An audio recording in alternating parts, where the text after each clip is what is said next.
Hi, Debbie. How's it going?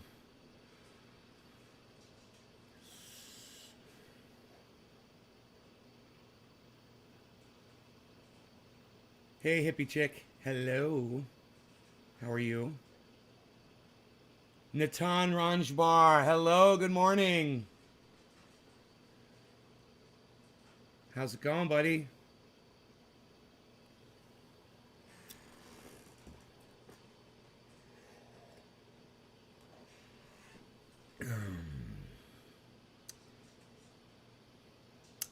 I'm good. Thank you for asking, Debbie. I'm doing great. I was just did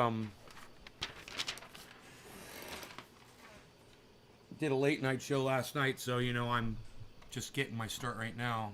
Late morning here. Um, but you got your dings. Good, Docky. Kevin, hey, Dan Mercer, ransomware. Ransom. I'm holding you all ransom to watch the show. Hey, Tommy, I've got you by your love of cannabis. That's how I ransom you. You want to get high, I get you all trained, to so that whenever you hear that dig, it's time to get high. Time to get high. Time to watch a show. Um. So yeah, none of that's true, but it's still funny. Um. Yeah, I see that there's some a ransomware attack. Almost destroyed a hospital's business. So there's ransomware attacks going on in New Mexico and Florida, and it's only going to get worse, I guess. Until people figure out how to deal with these motherfuckers. Um, you know, this is maybe what I think the problem is the federal government doesn't care enough about us to actually force the people who provide you with internet service to force their customers to not be anonymous. If you're anonymous, you shouldn't be allowed to get on the goddamn internet. Period. Oh, but it's so fun, Nay. I've got an anonymous account on Twitter, and I like to cause mayhem and say mean things to people and get away with it. Sure, you do. That's the problem, because some people take that way further than you do. There was no line. So, just like Facebook did to me, hey man, couldn't be trending A and trendy as dabbers because so many of my audience members that didn't like me felt the need to report me to Facebook to say I wasn't using my real name. So on Facebook, I go by my real name. You know what? They should do it to everybody. Make all of you use your real names. And then you can't get a connection to the internet, just like you can't drive a car without a driver's license. You can't get on the internet unless we know who the fuck you are, where the fuck you are, and what the fuck you've been up to. How about that? You don't like that, do you? Well, it's because of ransomware writers that we can't have nice things. And this is what happens, man. The technology overtakes the laws, and then the laws try to overtake the technology, and you have this constant battle over silencing us. I mean, it sounds great at first. Yeah, let's get rid of all the trolls, but then who's next? Let's get rid of all the anonymous people, but then who's next? You know? It's insidious. When you start thinking about it, you realize how hypocritical you are just for even playing into the system, just for being a part of it. And yet here I am. And here we all are.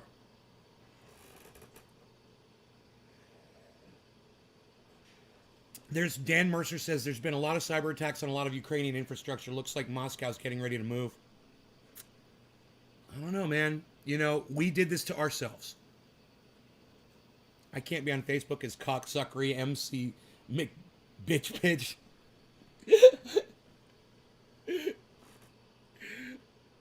I don't know what those three letters are, but it's funny.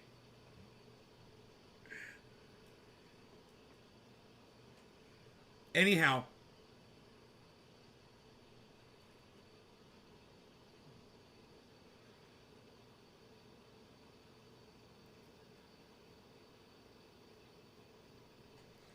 there is an incident that occurred, and it happened years ago.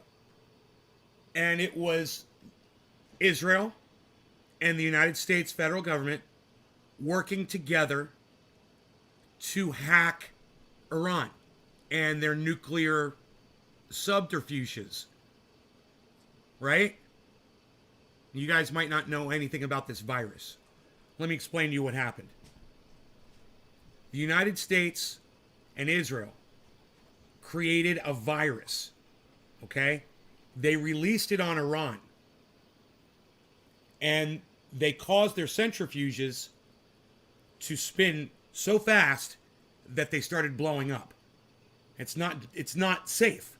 You know, they probably resulted in people dying because of that.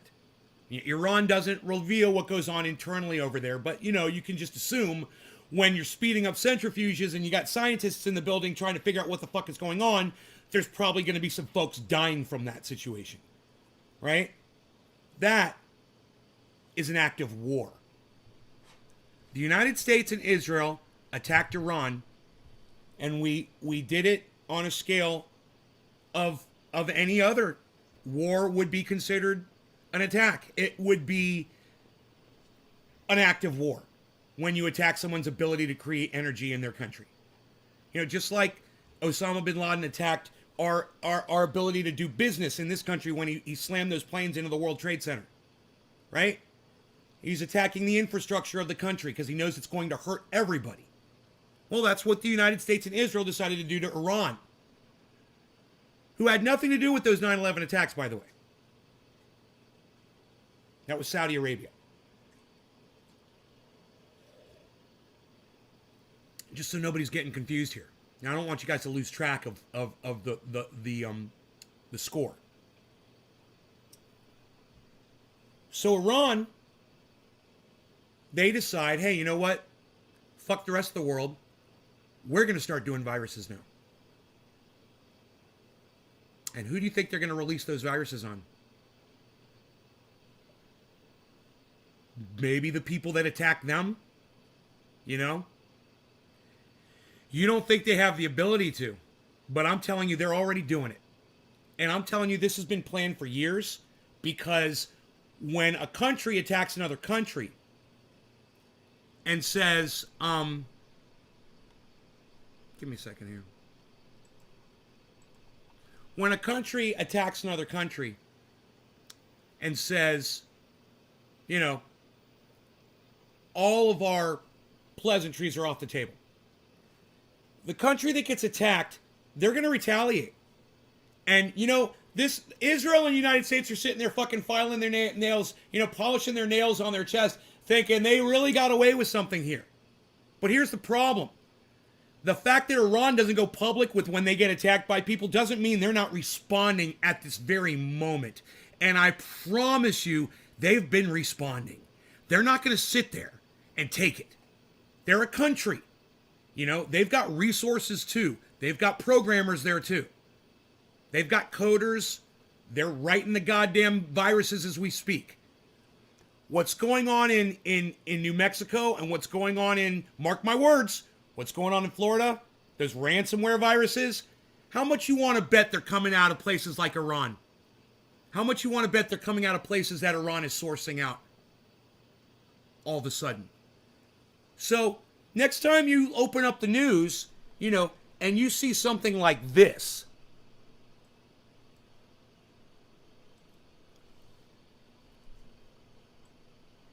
quick thinking stops ransomware attack from crippling hospital. Florida Hospital is just one of several dozen U.S. healthcare organizations that have had to battle cyber attacks since the start of the pandemic.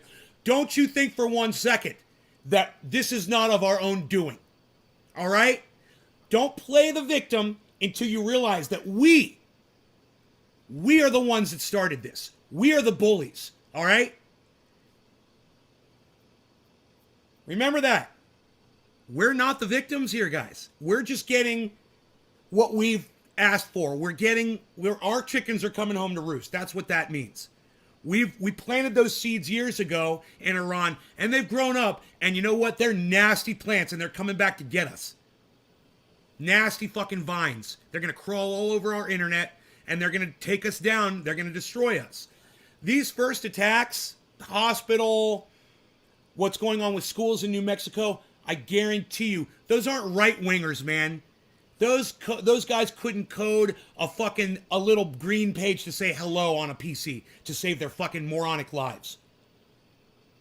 No, these viruses are coming from other countries, and I wouldn't be surprised one bit if these countries are the ones that we've already attacked with our cyber attacks, with our viruses that we've released on the world that none of you guys even know about. Now, if you guys have heard about the virus that Israel and the United States wrote and released on the Iran centrifuges, write the name of this is going to be hard for all of you. Write the name of, because I know it. Write the name of the virus in the chat. Or if you've just heard of this, give me a 1. Can you tell me the name? I'll tell you right now. It starts with an S. Okay, it starts with an S. Can anybody name the virus? Steve has heard of this. Can you remember the name of the virus?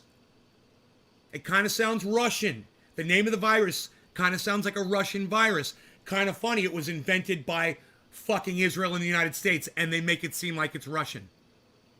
Mason knows. Token Dave knows. Steve Running knows. Okay. It's called Stuxnet. And I want all of you at some point in your day today, at some point, to educate yourselves on what we did. Schlotsky says, Schlotsky's Deli. Hey, I like the Reuben and Schlotsky's. And I want all of you at some point now, what I'll do is I'll just give you a little background on Stuxnet right now, okay? Let's do that.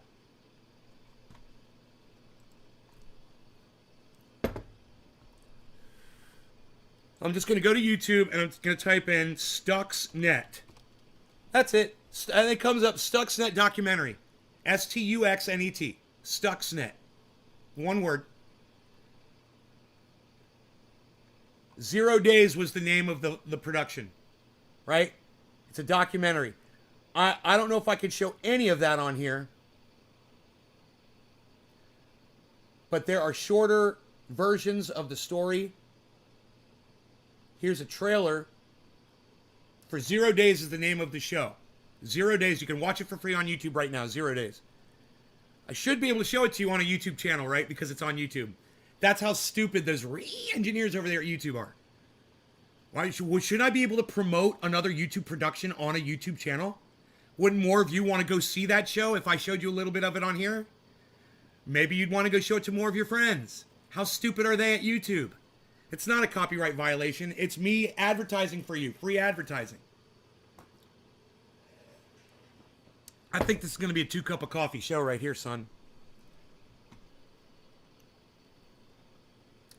Okay, let's go with the Y files. I don't know who this guy is, but this is a shorter version. It's 22 minutes. And the name of this is Stuxnet, the computer virus that started the next World War, which is true. We're literally in it. And let me tell you something. Just because we're not calling it... In 2010... Just because we're not calling it World War III right now, doesn't mean it ain't happening. You know, just because you can't see a drone up in the sky right now, doesn't mean it's not sending a fucking Tomahawk missile down to kill you right now. Right? Think about it. Oh, maybe I'm not addressing Americans. Or maybe an American on foreign soil. Yeah, we did that. Obama did it. Yeah, we drone bombed an American. And we killed his kid, too. But we don't like to talk about that because that was beautiful Barack Obama, the black president. We don't ever talk about that. We don't talk about him.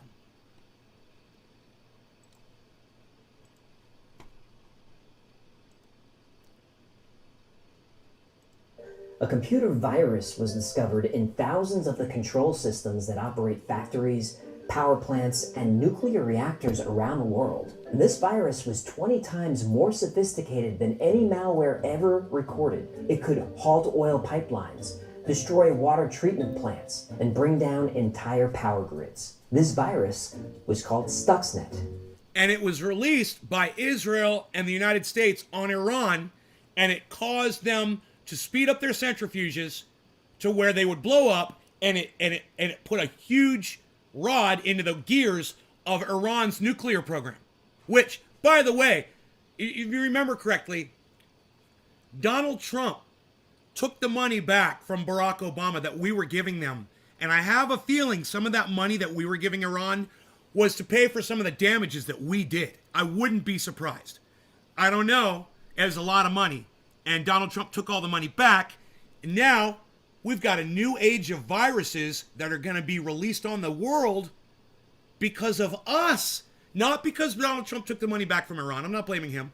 No, because Barack Obama, right, and Israel decided to attack Iran, start World War III. That's literally what happened. Just because you don't hear the words World War III doesn't mean we ain't in it. We are. We're literally fighting World War III. They just don't want you to know about it. That's why the military-industrial complex takes so much of our money. Because we're literally fighting a war right now. We're just trying to do it as sneakily as possible. But we should all be concerned. Let's find out why.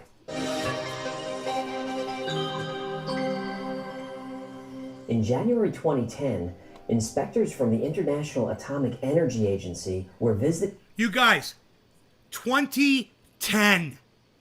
Some of you weren't even born back then. No, I'm joking. 2010, this is when this was going down, guys. More than 10 years ago. All right? Visiting the Natanz uranium enrichment plant in Iran. They noticed that. And talk about chickens coming home to roost, huh? The centrifuges, which are used to enrich uranium gas, were tearing themselves apart, one after another. Hundreds of them. Nobody could figure out why. This is so... Not the inspectors, not the Iranian technicians. This is so upsetting to me that I literally have to smoke right now just to calm my ass down. Top of the hour, no law regarding Stuxnet being released on us next. We're next, guys. We're the next victims. Cheers. Who worked on site, not even the engineers who built the system. Meanwhile, a computer security firm in Belarus got a strange request from a client in Iran. Their machines were rebooting over and over again. Even completely wiping the hard drives and reinstalling the operating systems didn't help. Again, the problem was a mystery. But when the technicians pulled apart the operating systems, they found a new and very unusual virus. They called it Stuxnet. And Stuxnet was infecting computers all over the world and spread. Now remember, these nuclear physicists, they had nothing better to do with their time than trace down a fucking virus that was stopping them from working on the nukes over there. Right? Think about it. Think of how subversive this was. Think about what we did. Unprovoked, we did this. Yeah, think about it. We attacked them. Spreading fast. Wave that American flag! Wave it proud and high, guys! This is us! Cybersecurity experts knew Stuxnet wasn't ordinary malware thrown together by some basement hacker. The first clue was the size of the codebase. Most viruses are 10, maybe 20 kilobytes. Stuxnet was 500 kilobytes. And uncompressed, it was 1.2 megabytes. That's a pretty large piece of code to go undetected. Then, analysts transferred Stuxnet to a new computer just to see what would happen. Now, the test computer was not your grandma's old compact laptop from 1997. The machine was a state-of-the-art, highly protected workstation designed for cybersecurity threat detection. All the bells and whistles. But as soon as the Stuxnet files were copied over, the new computer was immediately infected without anybody doing anything and without triggering a single alert. And that's very unusual. When you install software in your computer, it needs to be digitally signed with a trusted certificate. And the developer supplies a certificate that your computer checks against trusted manufacturers, Apple, Logitech, whatever. A lot of viruses tamper with the signature, the certificate, to try to trick your operating system into allowing it to install. Now, luckily, virus protection usually catches this. And you've probably seen that warning when you're trying to install software that's not from a trusted source. This catches a lot of nasties. But Stuxnet didn't have altered certificates. It had valid certificates stolen from two trusted sources, J-Micron and Realtek. Now these companies make all kinds of drivers. I need another bong rip because that first one wasn't enough. Cards, tons of stuff. No laws regarding half-smoked bong rips. Cheers. Right now, I definitely do.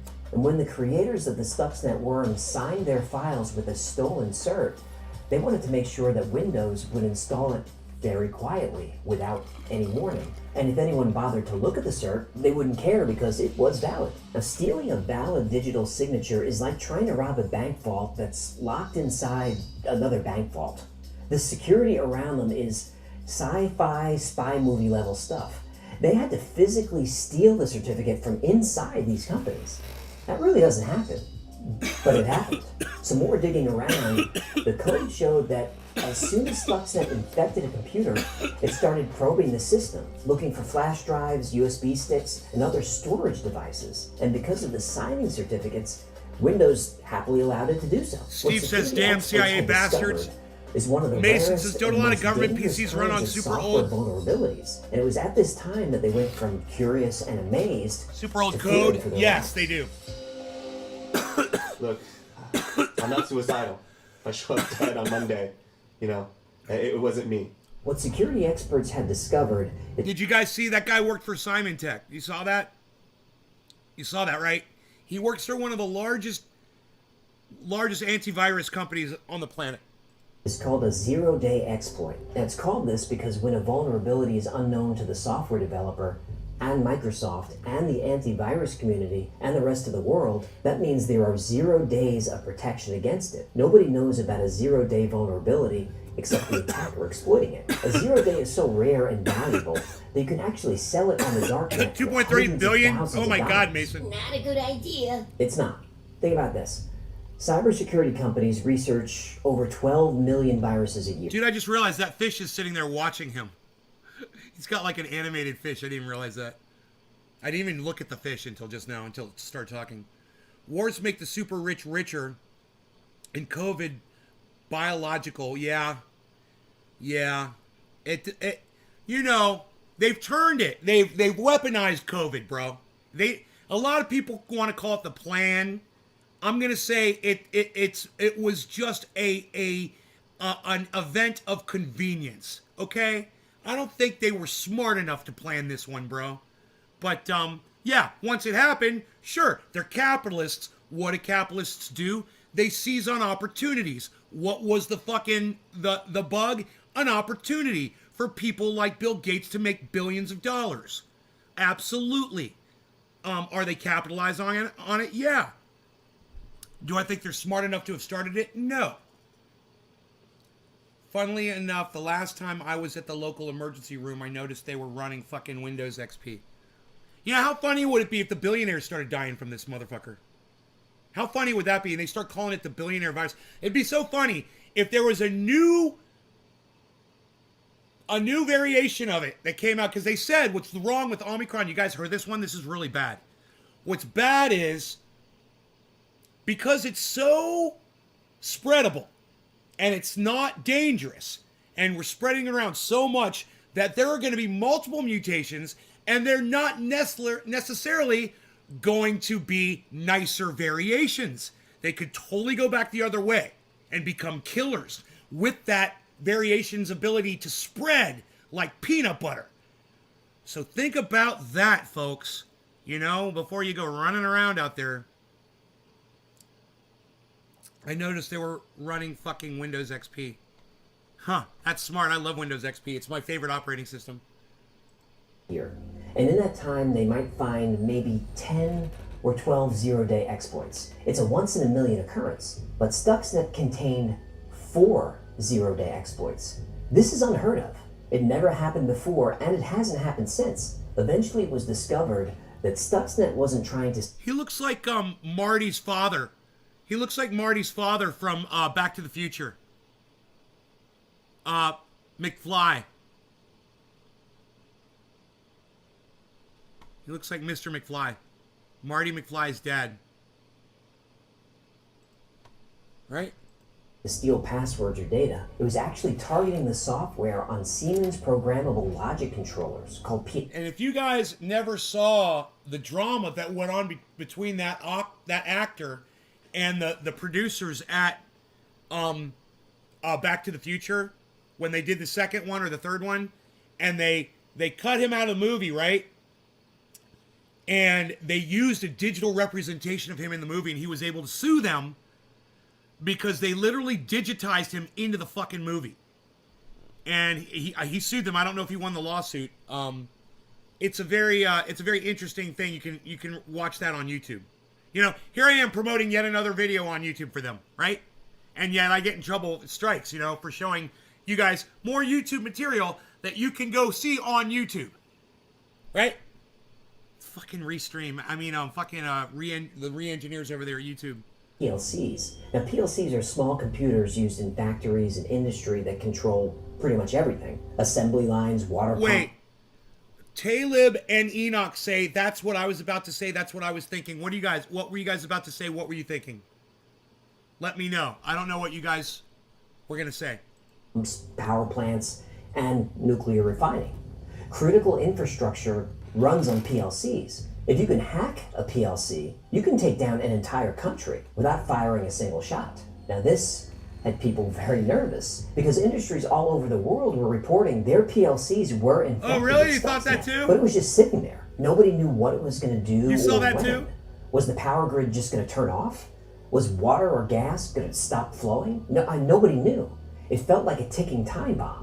Because it was. Even though the virus was spreading all over the world to thousands of computers per day, it was primarily targeting one country, Iran. Huh. More specifically, it was targeting the Iranian nuclear facility in Natanz. Huh. That doesn't sound like an accident. It wasn't. A virus this complex and this dangerous requires millions of dollars to create. It takes time, the best programming talent in the world, and absolute secrecy. Experts at first Now I suspected, can't stop and watching then they the were fish. positive, that Stuxnet could only have been designed by a keeps country smiling. looking to cripple or wage war against another country. Creepy. This was a state-sponsored That's pretty attack. creepy. To design and deploy a cyber weapon like Stuxnet, you need immense financial resources, I'd rather have a my military diesel. intelligence infrastructure, and a motive to wreak havoc on an enemy nation. Do we know what country created it? We do. Seymour, yes. YouTube is two-faced by me getting jacked over using their content. It's a catch-22.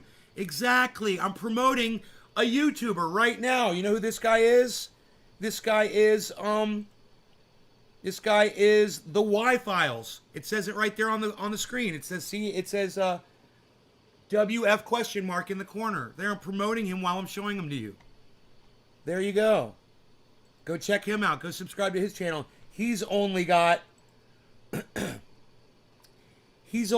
6,900 subscribers, but his video's got 24,000 views on it. Nice visibility. Nice. But they won't admit it. So who made this thing? You're not gonna like it. Yeah. Who made this thing? You're not gonna like it. I believe his name is Crispin Glover. Is the actor's name Crispin Glover? It's a cool name. Let me know if I'm wrong on that. Dude, I want you guys to hear him say this again. Who made it? Listen, guys, I've never seen this video before, but I already told you who made it. So if you know who made this virus, I want you to write it in my chat right now. Who can write, and how many of you can write? I want to see if you guys learned anything. Who wrote the Stuxnet virus and released it on Iran? And let's see if you guys can write that in my chat before you hear it from here, where I think you'll probably hear the same thing that I told you. Who wrote and released the Stuxnet virus on Iran? Can anybody tell me in the chat? Can all of you tell me in the chat? Christian Globan, says Tommy Lewis. Yes, Christian Globan. That is who released the Stuxnet virus. Christian Globan. I like that. I want to become Christian Globan. That's going to be my name. No vowel between the G, L, or the B. Just Globan. Because I glob on. Obviously, doing globs. Steve Running says U.S. Israel. Who else? Who else was listening? But they won't admit it. So who made this thing? You're not gonna like it. Oh, shh. An intelligence agency, probably, who has an interest in setting back the Iranian nuclear program. Yes. Stuxnet was aggressive, but very quiet. If Stuxnet is on your computer and you plug in a USB thumb drive, boom, the USB drive is immediately and quietly infected. You don't have to run a program, open a web page, or click anything. You then plug that USB drive into a different computer on a different network.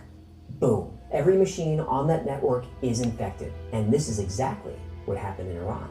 The nuclear centrifuges at Natanz were air-gapped, meaning they weren't connected to any outside network. And this is usually a good way to keep a network secure. The only way to infect a clean air-gapped network is... User error. Yep. User error.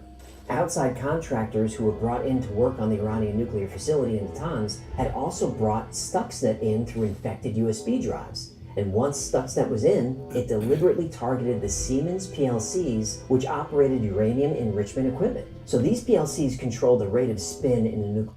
Okay, so understand how this virus worked. What it did was it just infected every computer on the planet until it got into there. It was programmed only to affect that facility.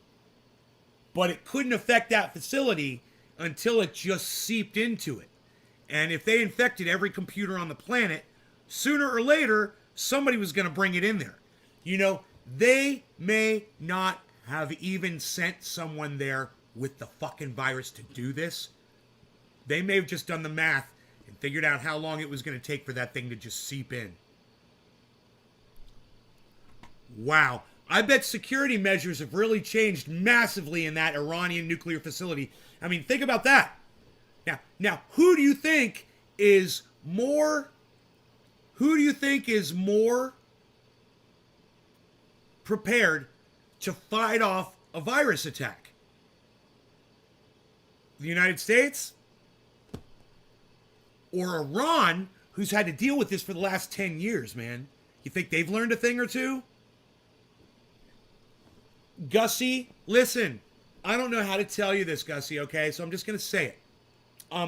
I broadcast to 14 channels on the internet right now.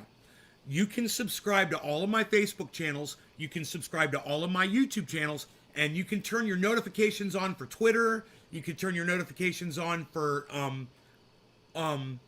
Twitch, you know, which you obviously already have. Or D-Live. V-Live, whatever the fuck. All right? I'm broadcasting. Gussie, listen to me. I am broadcasting to 14 channels. Okay, good. Good. I can't believe that you haven't gone over and subscribed to my YouTube channels. You haven't subscribed to my Facebook channels. As long as you've been watching this show. Peter, let's keep going with the video. We're going to go back here, and I want you to hear this point. I want you to hear the damage this virus did to these centrifuges. Connected to any outside network. And this is usually a good way to keep a network secure. The only way to infect a clean air-gapped network is... User error. Yep. User error. Outside contractors who were brought in to work on the Iranian nuclear facility user error had also brought Stuxnet in through infected USB drives. And once Stuxnet was in, it deliberately targeted the Siemens PLCs, which operated uranium enrichment equipment. So these PLCs control the rate of spin in a nuclear centrifuge. Spin too fast or too slow, the entire thing tears itself apart. So Stuxnet got into the centrifuges, and then... Yeah, and then what? And then it did nothing. It just looked around and kept logs of everything happening in the equipment. But after 13 days, Stuxnet started changing the speed of the centrifuges every 15 minutes. Sometimes faster, sometimes slower. Normally this is something a technician would spot immediately, but Stuxnet was using the data it collected earlier to report back that everything was fine. But everything wasn't fine, was it? It was not. Because Stuxnet changes the rate of spin every 15 minutes, the equipment weakens and eventually tears itself apart. Stuxnet was also disrupting power feeds, causing centrifuges to explode. And once the equipment started to fail, there was no way to stop it. Even those big red buttons you see on machines that you hit in case of emergency, those were disabled too. Somehow Stuxnet thought of everything. Not only was this virus created by highly talented programmers, there was obviously input from experts in nuclear enrichment technology, reactor operations, safety protocols. That is a dangerous virus. Did you guys catch what he just said? This virus couldn't have been created without the help of basically government level agencies. There's no way there were some kids in a basement that figured this shit out. Right? Just saying. You understand what I'm saying? I know this doesn't interest a lot of my viewers, because people are leaving, and isn't today Sunday? Jesus fucking Christ. You guys are finding something more interesting on a Sunday morning than the United States and Israel attacking Iran with a virus that a lot of you don't even know about. And you don't even want to fucking hear about it. And get high, sit and listen and learn.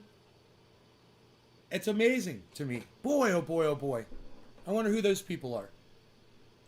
Over 1,000 uranium centrifuges were destroyed by Stuxnet. This set Iran's nuclear enrichment program back months, maybe years. Why? Well, Iran's nuclear ambitions must be stopped. They have to be stopped. We all have to stop it. Oh, now, wow. That's the one message I have for you today. Thank you. Look, you learned something from me before you learned it from a freaking documentary. What do you guys think about that? Huh. Boy, oh boy, oh boy. in the early 2000s, Iran was ramping up its nuclear energy and enrichment program. This was in violation of international agreements, so a lot of the work was done in secret.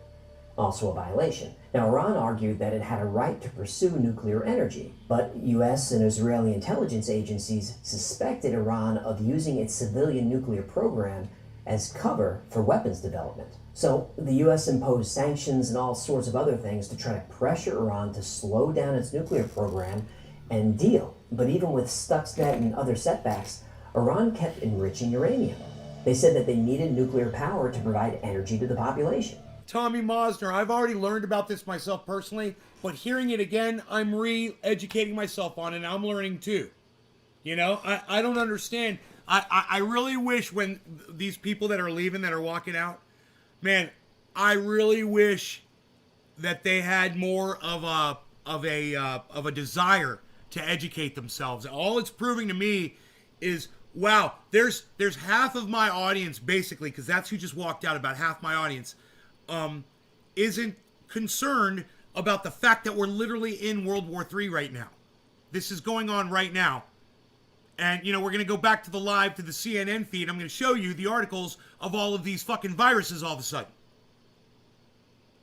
And we're going to go over that article. We're going to watch a video probably on it and everything. But, you know, just for my lame audience, you know, that's too fucking... I guess people... I gotta say it, man. I don't know what to fucking say, man. When motherfuckers get too high, they get too stoned, they get too doped up. You know, what the fuck? That you don't want to fucking sit and listen to this in the background? I don't know what to say. You know? Fuck. Yeah, I'm starting to get it now. You know, my own fucking audience, man. Energy? Don't they make oil over there? You know? Look, I'm just telling you what happened. I'm sorry, is the Talking Fish and Crispin Glover not entertaining enough for you? Dude, it's fucking Marty McFly's dad! Fuck!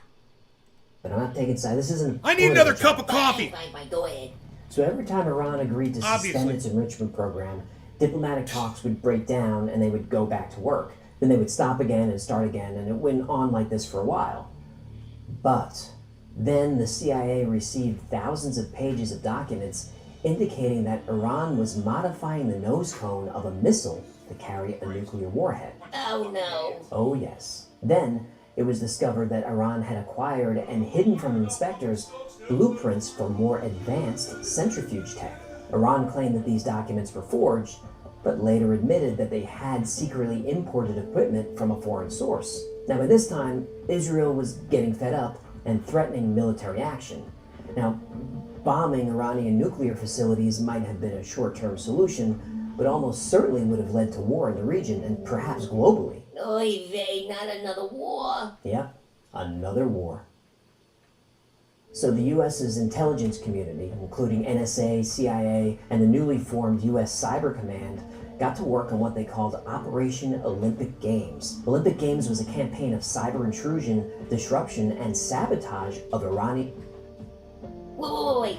The U.S. government created Stuxnet? What, I haven't given you enough clues? Well, I was just so enthralled with the stories. I appreciate that. Now, officially, no country has acknowledged developing Stuxnet, but through leaks at NSA and CIA, and using common sense, It's generally believed that Stuxnet was developed by the United States with help from Israel, the UK, and their allies. Dumb question. Go ahead. When you destroy something with a bomb or with a virus, isn't it the same thing? Well, funny you should ask that. It's an act of war. Please, let's be frank here. Okay, countries are constantly hacking each other and spying on each other looking for information. And most countries have agencies and protocols to protect against this. It's a game of intelligence cat and mouse. It's been going on forever. But Stuxnet was the first time a nation state developed proactive, offensive weaponized code that could do actual physical damage to another country.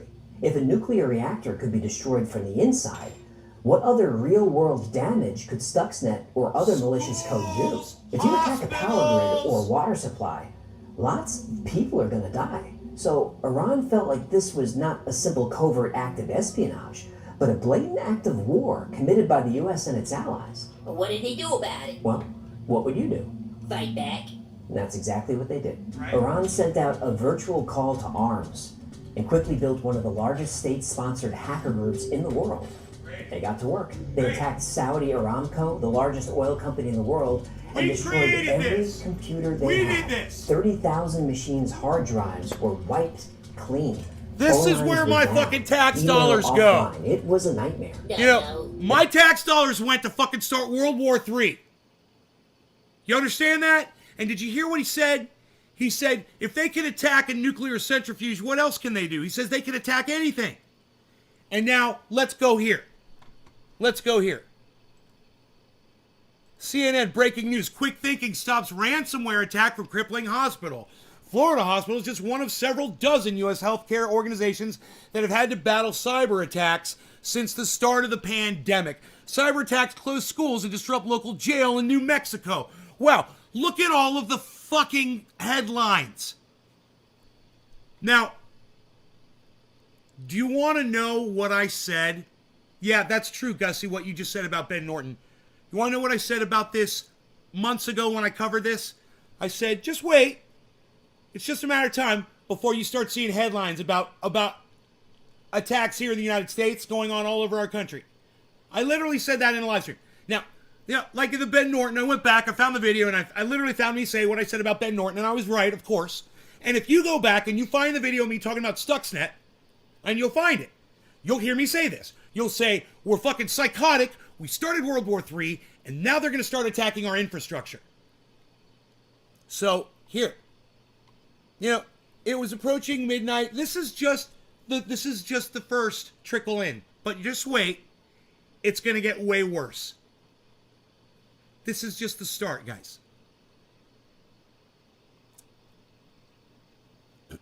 Yeah, so the hospital went offline. Jackson Hospitals is just one of several dozen healthcare organizations across the U.S. that have had to battle ransomware attacks since the coronavirus pandemic began. The disruptions have cost the sector millions of dollars and prompted urgent calls to hospitals from federal officials to be wary of cyber criminal groups. One suspected ransomware attack in October 2020 forced the University of Vermont to delay chemotherapy appointments, while another in August 2021 prompted the emergency room at Memorial Health System in Ohio to divert patients to other facilities. Wow. Imagine if that was you. Right? Had a heart attack, need to go to the hospital. Oh, we're taking you here. You get there. Oh, sorry, we're shut down. We got a computer virus. Go to the next hospital. You got to go 30 miles down the fucking road. Great.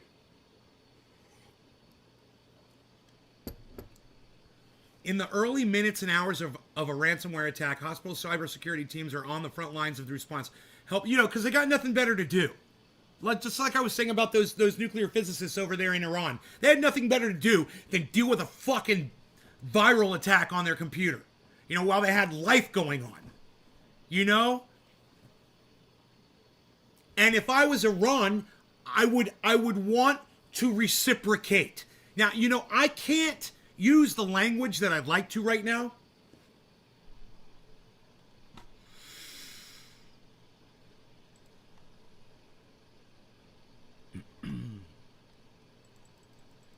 All right. Strong language warning. There it is.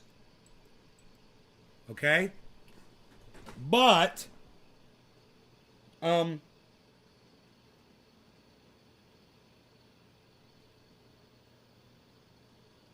I paid for this with my tax dollars. It doesn't matter who the president of the United States is. This was Barack Obama, who I voted for twice. Oh, God, I hate myself. I feel so dirty and ugly when I say that. Because the second time I voted for him, I didn't feel good about it. I just felt like it was necessary. And I was wrong. I was wrong. Man, maybe if we had a decent man that was a Republican, Donald Trump maybe never would have happened. Did we ever think about that? Oh, not John McCain. He's a monster. He's a Republican. Not John McCain with that crazy rootin' tootin' woman. She's going rogue again. She's going rogue. No.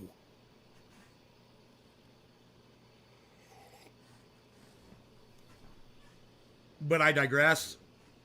That's another discussion for another day. It would be an interesting one, wouldn't it? What if Barack Obama too got defeated? What was it, Mitt Romney? Or was it John McCain? I can't remember. Who ran against Barack Obama in his second term? Stephen running? Can you tell me? Okay, Google. Who ran against Barack Obama on his second term?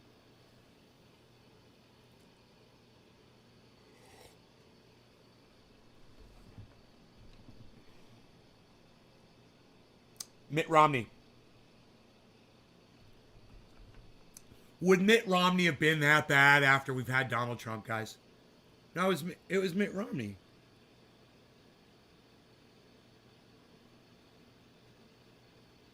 (2012) Oh. Yeah. No, it was Mitt Romney, dude. Steve, you're confusing me. It was Mitt Romney. I think McCain Palin was for his first, ran against him on his first.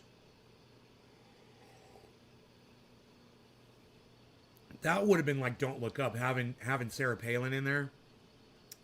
That president in Don't Look Up was very Sarah Palin-esque, now that I think about it.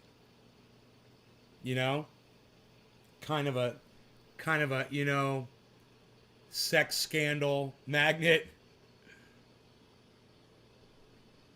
Yeah, all right. So, here's my point on all of that. My point being that I was supporting this government back then, man, and I feel so dirty and responsible. That's my point. You know, I paid for Stuxnet.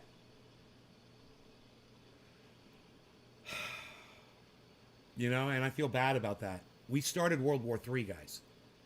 So, back to this.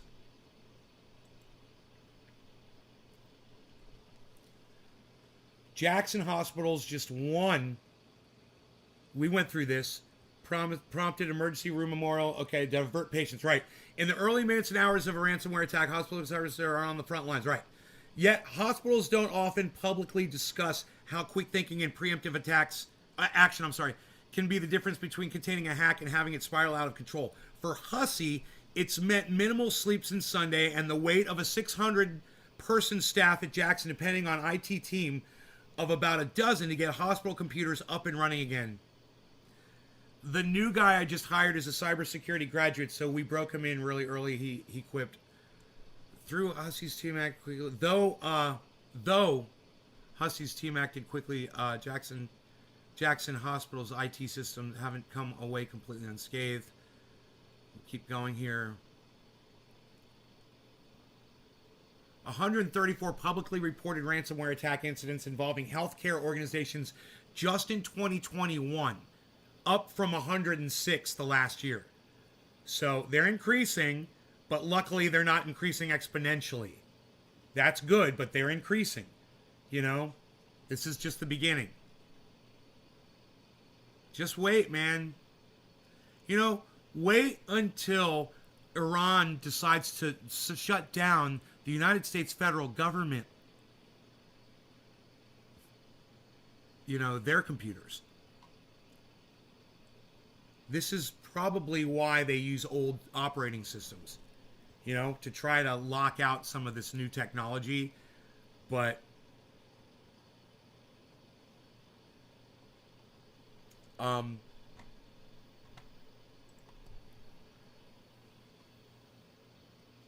there's, if you go back to the front page of CNN, you'll see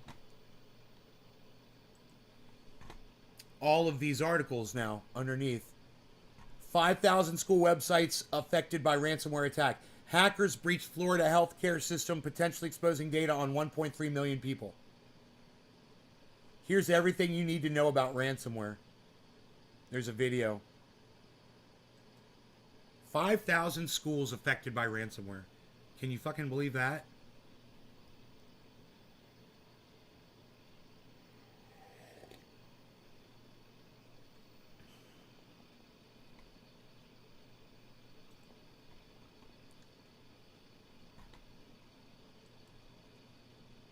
Oh, so I'm gonna have to do the video thing. Microsoft urges Windows users to install update. Maybe we should watch that one too. We'll watch that one first, and we'll go back to the other one. They're both involving computer stuff. Microsoft has issued an urgent warning. It wants users to install their update immediately. Okay, so Jen, they found some kind of vulnerability in the operating system. Who does this apply to?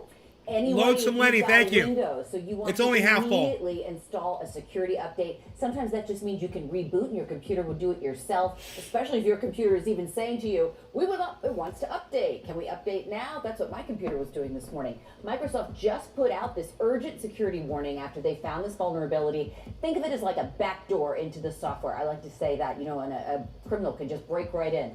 This one is called Print Night. Do you know that I'm going to play that over and over again for you? Because I am winning the internet today, and nobody's going to stop me. And a criminal can just break right in. This one is called Print Nightmare. And worse, it sounds like vulnerability. Think of it as like a backdoor into the software. I like to say that, and a criminal can just break right in. Vulnerability. Think of it as like a backdoor in vulnerability. Think of it as like a backdoor into the software. I like to say that, think of it as like a backdoor into the software. I like to say that, and a criminal can just break right in. Think of it as like a backdoor into the software. I like to say that. Think of it as like a backdoor into the software. I like to say that, think of it as like a backdoor into the software. I like to say that I like to say that think of it as like a backdoor into the software. I like to say that, is like a backdoor in. Winning.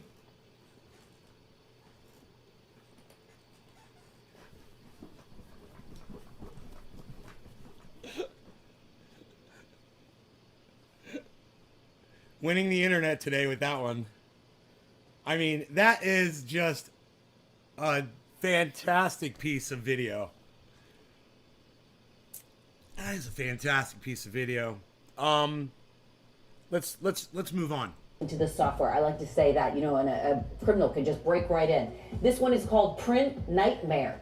And worse, it sounds like researchers accidentally published a how-to guide for hackers to get right through that back door. That means they could take over your PC and do some serious. Hey, Wilcox Heidi Ann, why is your name backwards? Number one.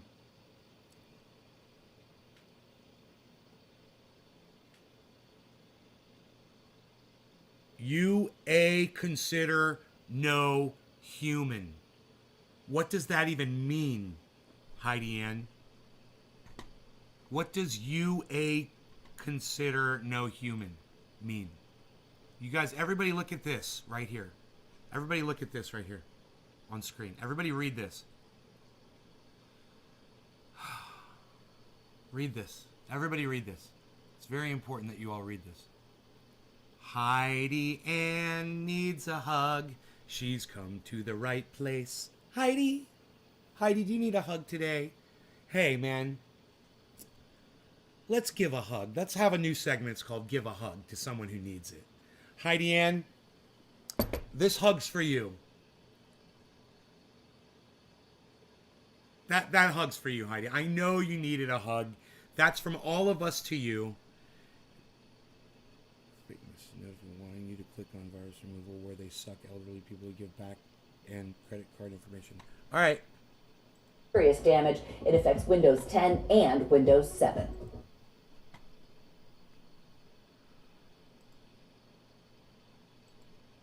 Here is everything you need to know about ransomware. Ding! By CNN. This threat is not imminent. It is upon us. Cyber attacks against TV stations, food and fuel suppliers, hospitals, water systems. These hacks have been happening for a long time. Ransomware attacks. After a ransomware attack. Ransomware cyber attacks. How concerned should we be? Ransomware. It feels like it's everywhere. Oops. This threat is not imminent. It is upon us. Cyber attacks against TV stations, food and fuel suppliers, hospitals, water systems. These hacks have been happening. Dude, what the fuck just caused that thing to rewind like that? That was so weird. For a long time. Ransomware attacks. After a ransomware attack. Ransomware cyber attacks. How concerned should we be? Ransomware. It feels like it's everywhere these days. It's caused gas shortages, it's disrupted our meat supply. But what exactly is ransomware? And what should you do if you're the victim of an attack? Ransomware is malicious software that encrypts data and then, of course, holds it ransom for ransom, right, until somebody pays off. But before you can even get to that point, the ransomware gangs need to get access into systems. There are multiple ways a hacker can break into a computer system. One of the most common ways is through a phishing email. And it can attempt to sort of fool or deceive the recipient of the email into thinking it's a real person on the other end, usually getting them to click a link or to download an attachment of some kind, which then might execute the malicious software. After the hackers gain access to a computer system, they then begin to encrypt the data on it. Encryption is similar to locking the data up, so no one else can get access to it without the key. And there's sort of a second step to this, and it's an extortion step, where if the victim refuses to pay the ransom for any reason, they'll also threaten to dump some of that data online. It sort of ups the ante, so to speak. In short, the hackers are demanding a person or a company pay them in exchange for the key to unlock their data, and often to stop the hackers from leaking any sensitive information.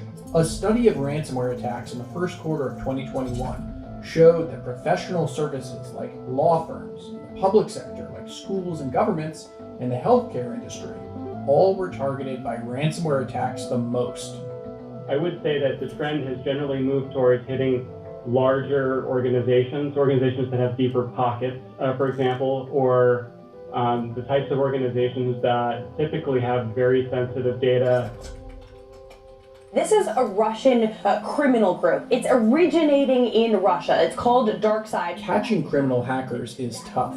For one, they usually demand payment in cryptocurrencies, which are harder to track. One study estimated that roughly $350 million was paid out in ransomware attacks in 2020. And these hacks often originate from countries like Russia, where the US doesn't have an extradition treaty. Yeah, Lonesome Lenny, I watch a lot of YouTubers that go after these Indian hackers. They'll expose them. They'll expose their information. They'll show the whole goddamn call center, and they'll hack into their fucking PCs and get their personal information. They go after the hackers, man. They go after the scammers. Scammer revolts. I just saw a few pop up today on my feed, man, for some anti-scammer. The glitter bomb. They glitter bomb them. All kinds of shit.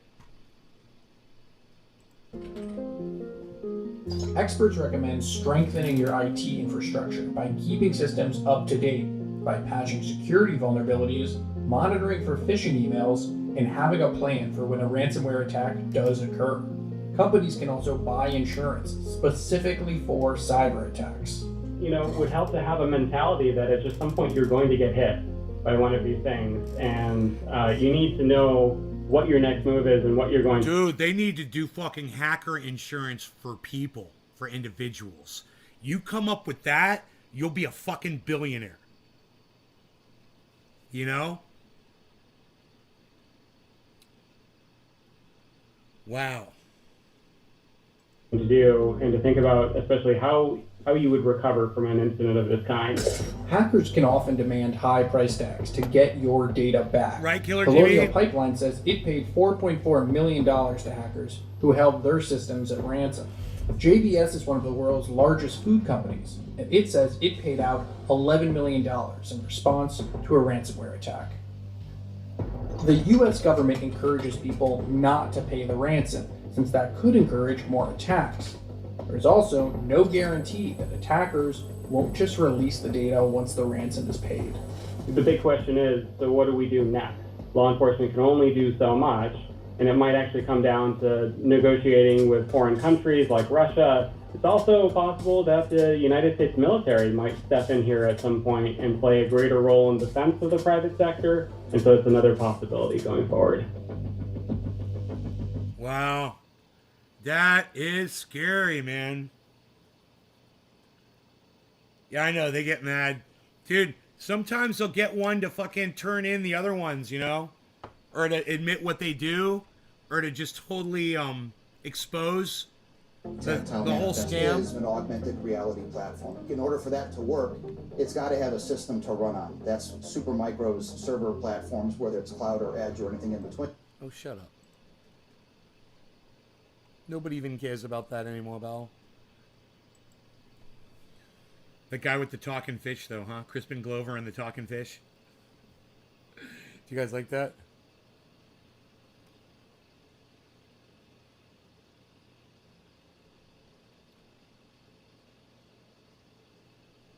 On Trader Joe from 3 hours ago, Avalanche Crypto DeFi tutorial.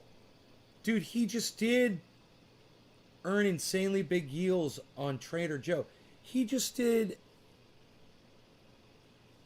a similar upload, man. Now he just did one 3 hours ago. Dude, his tutorials are the best. I think you guys might like this. Hey, Billy, what's up? How's it going, brother?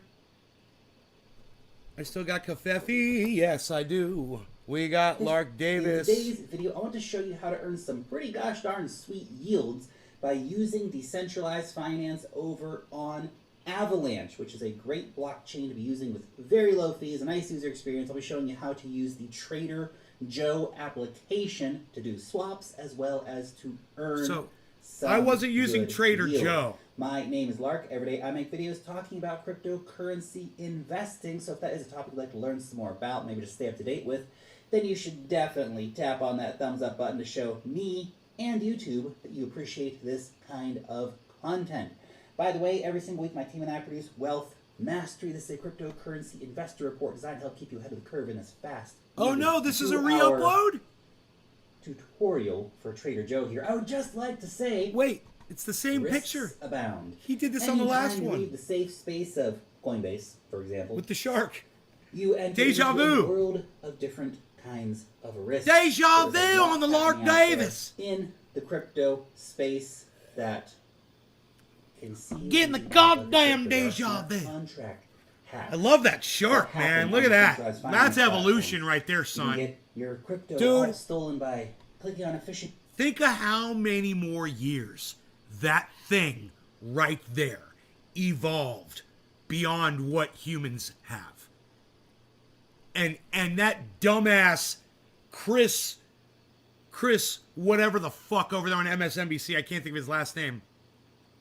He said that humans are the most complex. Dude, that thing's got rows of teeth in its mouth that can crush a goddamn Volkswagen bus. And he thinks humans have evolved further? Just look at that. How many years did that perfection, that is fucking perfection right there. Look at that. That is a killing machine. It is designed for nothing else but to kill. Look at it. Look at it. That's one of the most terrifying things I've ever seen in my entire life. You know, if you were experiencing that on its terms, the next thing you would see is your own blood in front of you.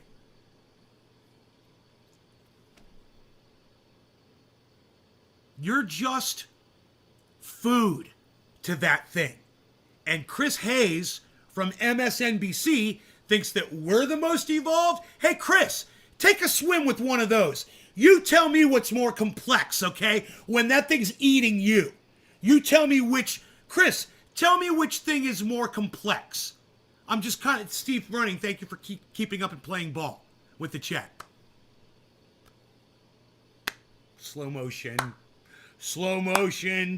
clap with the duck lips. That is a high, dude, I'm just saying. How many years, what's the evolutionary scale on a fucking great white, oh, Billy, there's a shark alive today that's 392 years. They've been the same for 455 million years. And we've been around for 4 million years, right? Okay, great. So we've been around for 4 million years. Oh, we're monkeys with fucking cell phones. That's what we are. And this thing's been around for 455 million years and didn't really see the need to change too much past this fucking point because it's fucking perfect.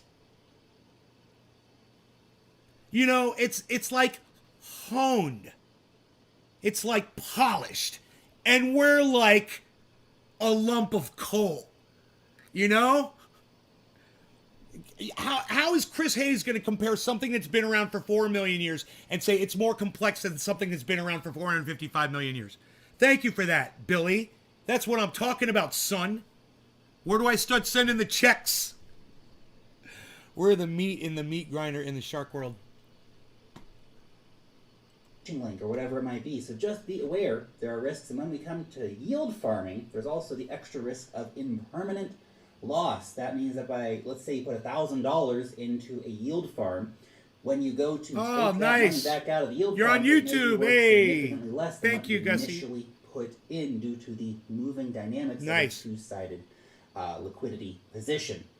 So just be aware of those risks before running out and throwing all of your money into any of this stuff. A shark can smell blood for up to a Now, quarter mile, in but so order can to every other use the living Avalanche fish. Network, Really? You're going to need to have a wallet. I would recommend getting a MetaMask wallet. MetaMask is one of the most widely adopted cryptocurrency wallets. It has integrations with most major applications across the cryptocurrency space, and it supports most major blockchains. So you can use Ethereum, Polygon, and yes, Avalanche. And I used to hear people say, yeah, you know, you go MetaMask and through fucking Uniswap or MetaMask and get on the Polygon network, MetaMask, get on Polkadot, blah, blah, blah, MetaMask. And I was like, I always thought MetaMask was like some kind of a security thing or something, you know? I had no idea. Once you got MetaMask and then you're like, oh, and then you see what it is and then you're like, oh, yeah, you kind of do need that. Amongst others, via MetaMask. So you would need to come over here. There'll be a link down below for MetaMask. In fact, about everything I talk about in today's video, there'll be links down below for that in the description. But you need to come over here, download this. So I have to trust you're going to be able to click on the Download Now button, as well as write down your seed phrase, which is obviously very, very important. Don't give that out to anyone on the internet. Download that, then you'll have your MetaMask wallet. And then we can go on to the next step, which is setting up Avalanche on your MetaMask wallet. So MetaMask will come with Ethereum as a standard blockchain integration. But if you want to add other blockchains like Avalanche, you have to do that manually, the old-fashioned way. Now, again, link for this webpage down below. You can watch their specific tutorial on this. I'll run you through it real quick. So basically, you'll want to come over here to your MetaMask wallet. I've got the browser extension installed here. Click on that. We're currently on the Ethereum mainnet. Now, I've actually already added Avalanche to mine, but I'll just run you through the steps here of how you can add a network. So click on Add Network. It'll take you over here, and you need to enter your network name and all this information that you find back here on this page. So network name Avalanche. Go ahead and enter that. Then we want to take the RPC URL, copy that, paste that, pretty easy. Next step, chain ID 43114, 43114, currency symbol AVAX, and the Block Explorer URL again over here on this page, snowtrace.aio. Copy and paste that in here. And I would click on save. Now, as you can see, it says this URL is currently used by the Avalanche network because I already have the Avalanche blockchain added to my MetaMask. But those are the exact steps you need to do it. Then you just click on save and it is added to Freaking the MetaMask. Oracle. It's really, really simple to do. Again, that web page in the description will walk you through if you have any difficulties. Now that we have our Avalanche blockchain set up, let's go over to the Avalanche blockchain. So click here on Avalanche Network. I like to see everything he's got in his MetaMask. So That's we're fucking on cool. Avalanche now. You can see it says Avalanche Network and not Ethereum anymore up at the top here. So now we need to put some more funds on our wallet. I've already got a little bit of Avalanche here, but I'm going to show you how to fund this wallet. So we actually need to copy our address here to the clipboard. I'm going to use Binance today to send some funds over to this wallet. Now I'm going to go ahead and enter that address that I copy and pasted from my MetaMask. Select the withdrawal network, AVAX C chain. Make sure you are not sending your crypto to the wrong network. It's a pretty common That mistake is that important people make, right there, unfortunately, guys. Because when you have all these different AVAX addresses, C you have chain. Avalanche and Phantom. I'm telling you, and it gets confusing. Polygon, Oh, and Ethereum, all on your MetaMask. They're all different networks, but they all use the same gosh darn address. Problematic. So be careful. Always double check you're sending it to the correct network, that you want to send it to. So let's go ahead and withdraw one Avalanche over to our wallet here. Click on withdraw. Click on continue. Go ahead and do the process here to get the code. I wonder how his and do the withdrawal. I'll see back here. gas fees are going to be. Okay, now that we have funded our wallet, let's go and play around. Let's do some stuff. Let's have some fun. Let's go over. He didn't to show us the gas link for that in fees. the description, motherfucker. So the first thing we have to do, obviously, is connect our wallet to the up with Trader Joe that? application. So click on Connect Wallet. Click on MetaMask. Click on which wallet you want to use. We're going to be using the Fun Times wallet here. Click on Next. Click on Connect. Connecting, and we are now connected. So let's do some stuff now that we are connected here. So we can come here and do some trading, buy a wide range of different stuff, whether you want to buy USDC or Joe tokens or Aave or whatever else you might want to get your hands on. I want to buy some Trader Joe tokens. So I'm going to buy 0.2 Avalanche worth of Trader Joe tokens. By the way, if you want to quickly add that to your wallet, just click Add Joe to Wallet, and you will add that token to your wallet very quickly. So it makes it really easy for you to just add these tokens as you are collecting them. So I'm going to buy 11.8 Joe tokens. Click on Swap. Click on Confirm Swap.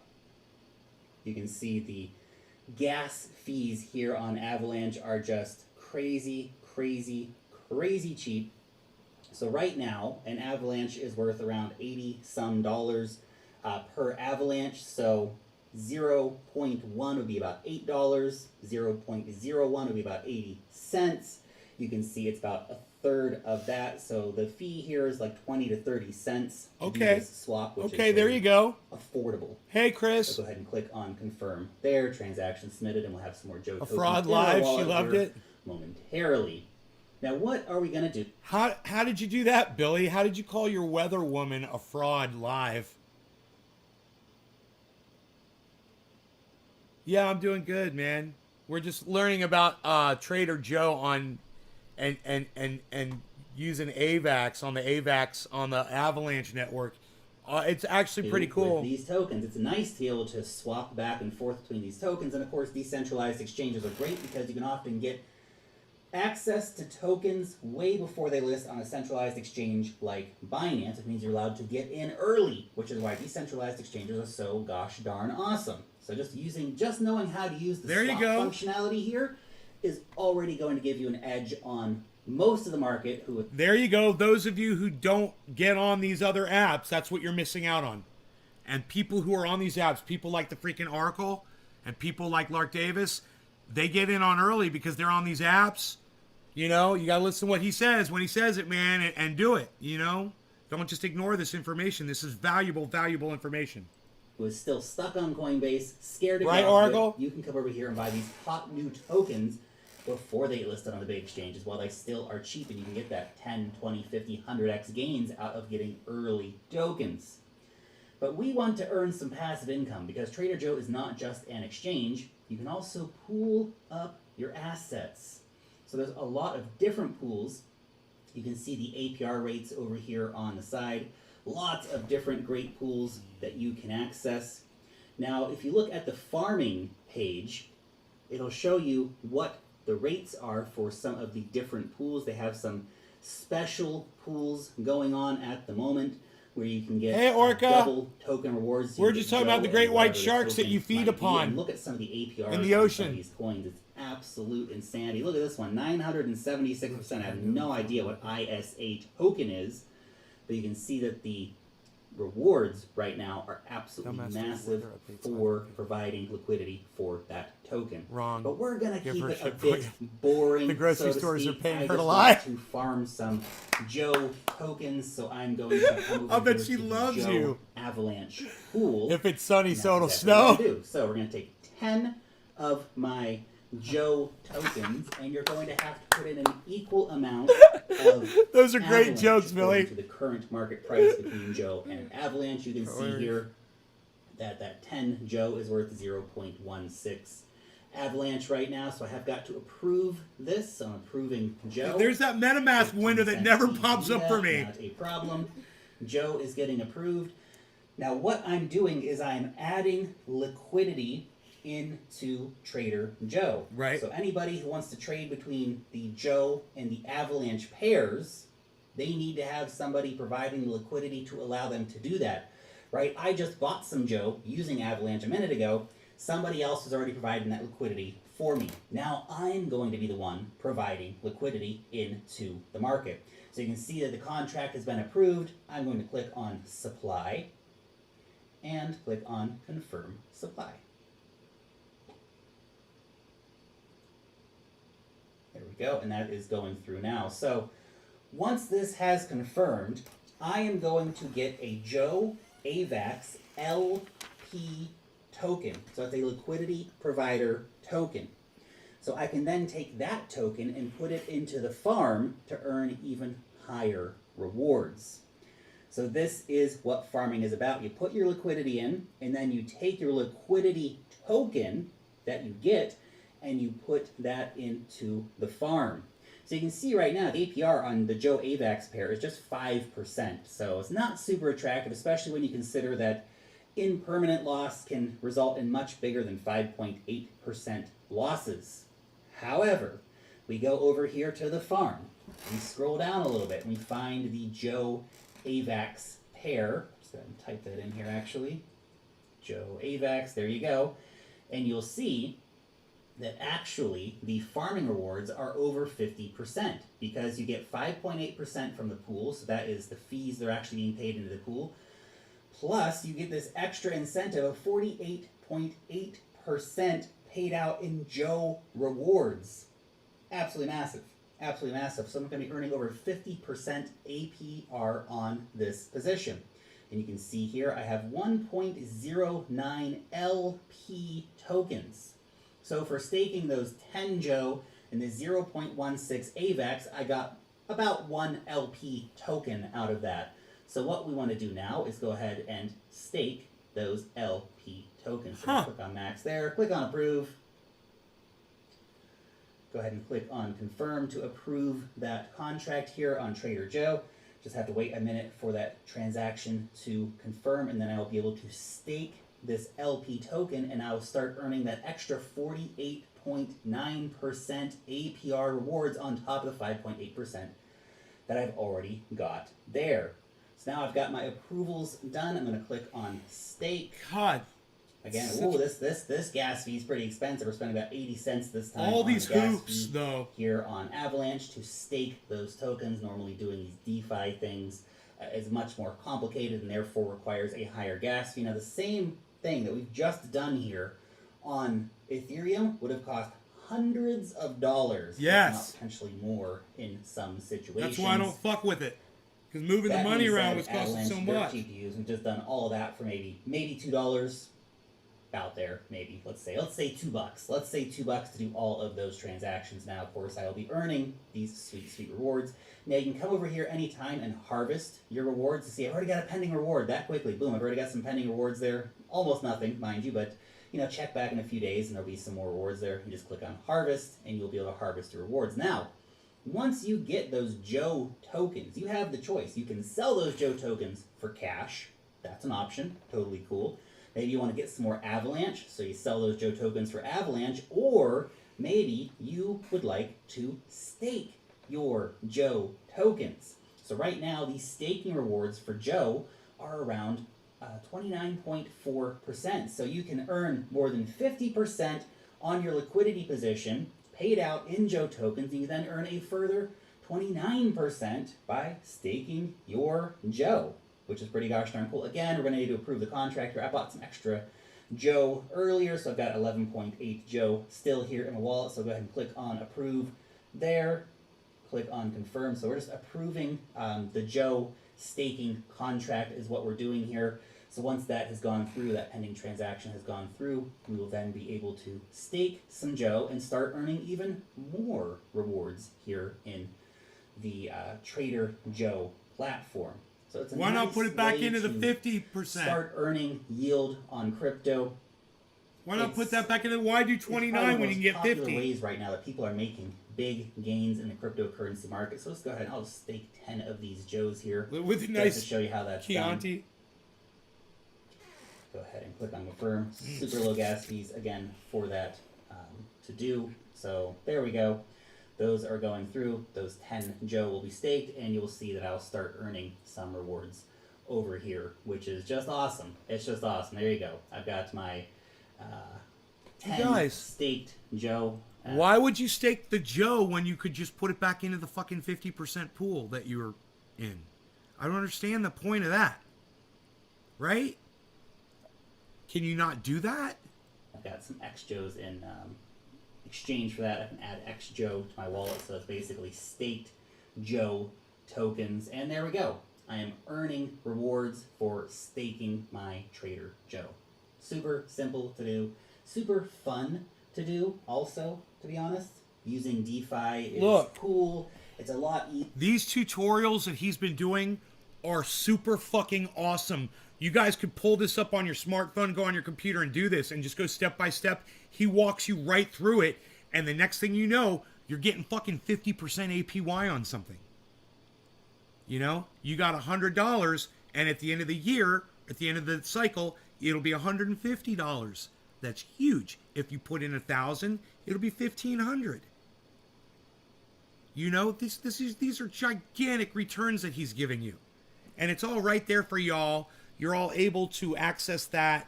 And he is at Lark Davis on Twitter as well.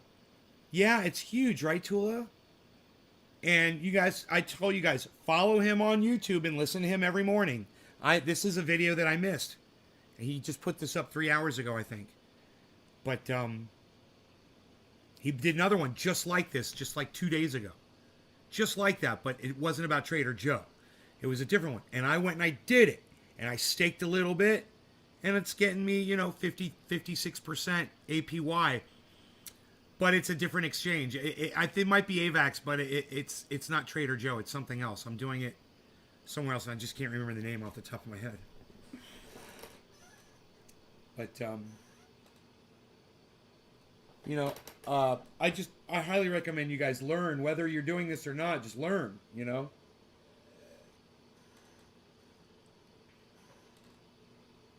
I've got some money to throw into the market now, finally. I'm paid off just about. I'm waiting for everything to go through. So I got to wait till, like, Tuesday, But check this out. This is obnoxious. You ready? You want to hear a fucking crazy story? I had a $13,000-$14,000 credit card debt, right? And I was going to pay it off immediately. And I was ready to do so, right? So this was about a month ago or so. And I had done something nice for a friend. It cost a lot of money and it was unexpected, but you know, I was financially prepared for it, so I was like, well, let's do it. I go to pay off the credit card bill, right? I send off a payment for $13,000 whatever. And usually when I pay off my credit card, it usually takes 2 days, you know, something like that, and I don't even think about it. And, you know, 2-3 days later, I'm looking at my bank account and I'm thinking, oh, I got a lot more money than I thought I did. It's like, wow, you know, I already paid off that fucking credit card and look at all the cash I still got.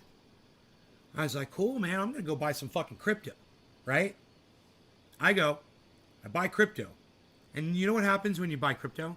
Boom, they take the cash immediately. Boom, the money goes out of your account immediately. Boom, boom, zap, money was gone.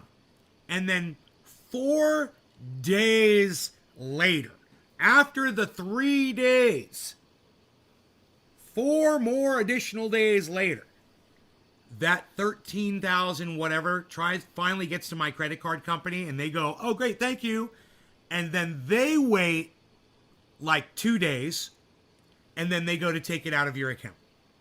So 9 days later, they go to take my money out. And guess what's not in my account anymore? The money. It's not there. I spent it all on crypto. And I had no money left in the bank. It was all gone. So, I'm like, well, good thing, you know, I'm a good investor. I'll just wait for this, you know, to go up. I'll get some return off it. I'll pull the money out and I'll pay this thing, you know, because I realized what had happened. Crypto's not fucking going up. And I'm not making a profit. It's just going like this. It won't even pay for my frickin' gas fees to what I invested, right? But I'm you know, I'm trying to be a savvy investor instead of just doing what I should have fucking done. So I waited. It went up a little. I waited. It went up a little. Not enough. So then I'm looking at Bitcoin, right, for my quick withdrawal. So I start looking over at Ethereum. And I'm like, well, I did purchase some Ethereum, and it has gone up a lot since I bought some. It was at the time I bought it like 37, you know, 38, and it was at the time it was like 4,200 or some crazy shit. And I was like, oh, that's good. You know, maybe it wasn't there. I can't remember where the fuck it was. But I'd done good on it. So I was like, okay, well, I'll pull out a bunch of Ethereum and I'll pay this fucking bill off. Pull the Ethereum out, put it in my bank. Boom, just like that, right? Go to send it off. Again, 13,000. Now it's like, you know, way more. The bills are going up. Send it again. And I do the exact same thing. I think it's paid off. It's like, you know, days later, and I'm looking in my account. I'm like, yeah, I still got money left. Good. You know, I can do this. I can do that. Blah, blah, blah, blah, blah. All of a sudden, I'm bouncing checks. And the money isn't there. And my credit card company had tried to pull the money out a second time. Over 13,000. I get another bounce check fee. $35 every time this happens. And I'm losing my mind. So, this is over a period of like 2 months now, probably. I call the bank. And I'm like, you know, I'm having a real problem here. All I'm trying to do is pay off. I'm going to long story short this for you, okay? So we talked and we talked and we talked.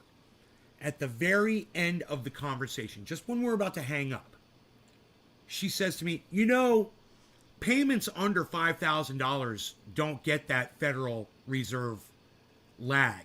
They don't go through the Federal Reserve. Everything that you send from us over $5,000 goes through the Federal Reserve, and there's like a 4-day, 5-day holding period. And I go, that's psychotic. She goes, I know, right? I go, God, if you had told me that before, why didn't the bank tell me this? I could just be, and I say to her, do you mean I could just be paying off my credit card in $4,999.99 increments?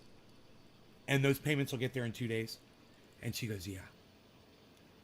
And I'm like, why don't you guys post that on your website so your customers know that? Do you know how inconvenient this was? It's cost me money.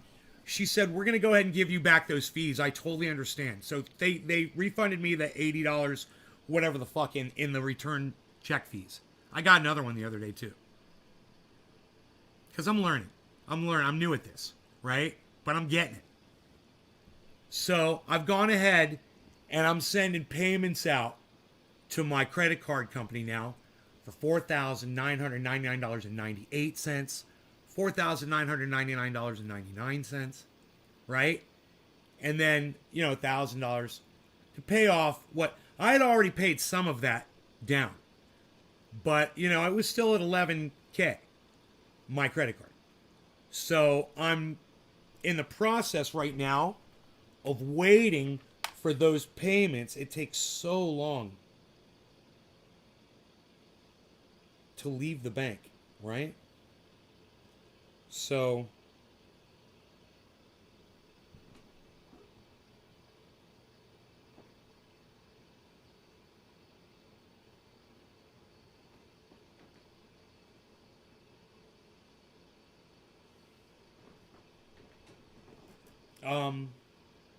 thanks for being so honest, the other part of investing, right? Let me see. Dude, when you find out how quick crypto is and how slow the banks are because of the Federal Reserve, when you're doing increments over $5,000, it's a shock. You're like, holy moly, I never really thought about it before, but you guys are really slowing it down. Why do you have to hold on to such large increments of money and slow it down? Shouldn't it cost me less the more money I transfer? It should. Because they've got your money, they can hold on to that money, and they invest it while they're holding on to it. The money still has not left my bank yet. So I'm still waiting for these transfers to go through.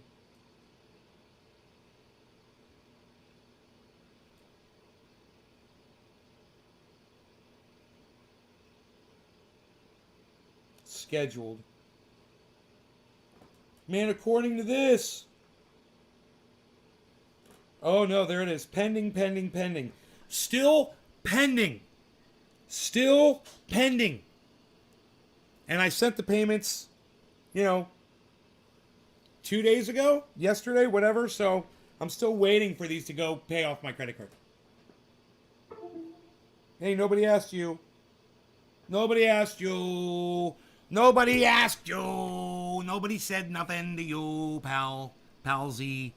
Nobody's even doing it like that. Not gonna do it.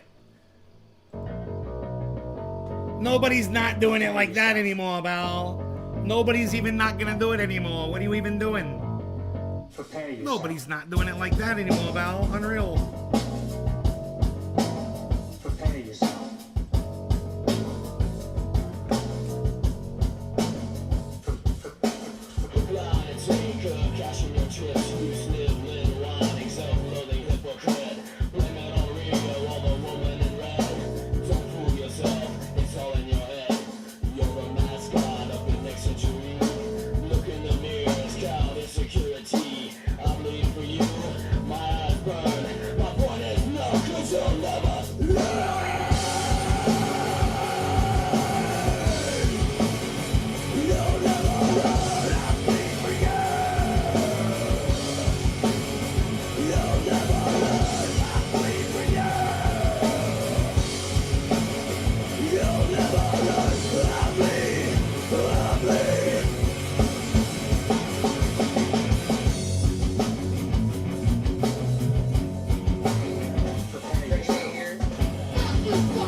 What is going on with this chart?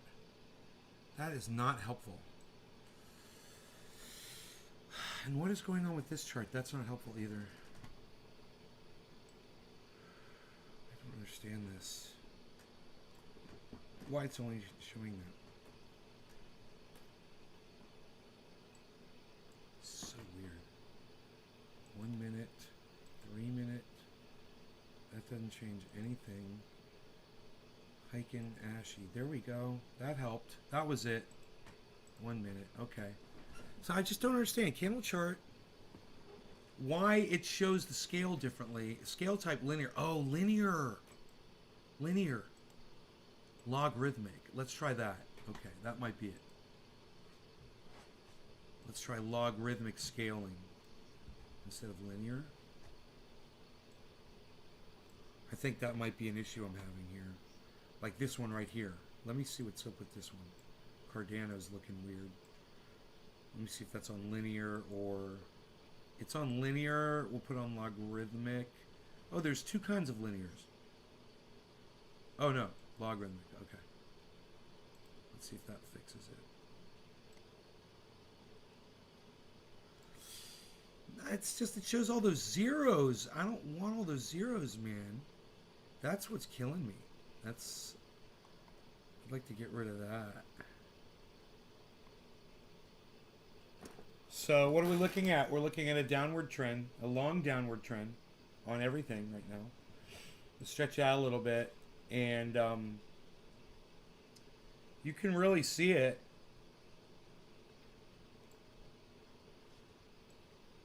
Across the board if you look at the 24-hour up top.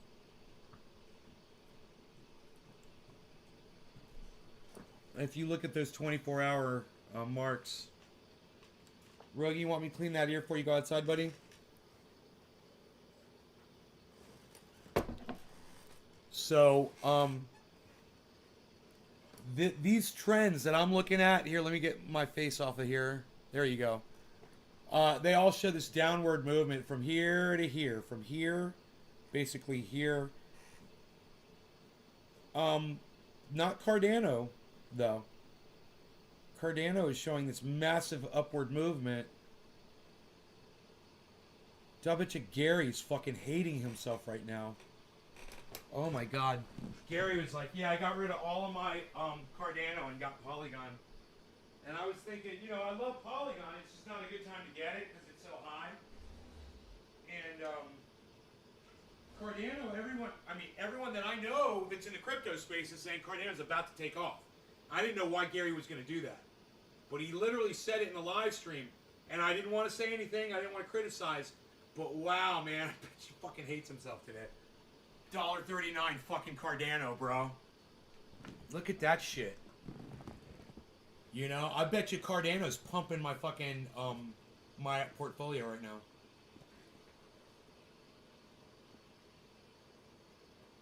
Dude, $1.42 is a 24 high on it. $1.42. RoboDog. No, I didn't activate RoboDog, and I should have. Actually, I forgot. I think it's too late. Oh, no, there he is. Hey, RoboDog.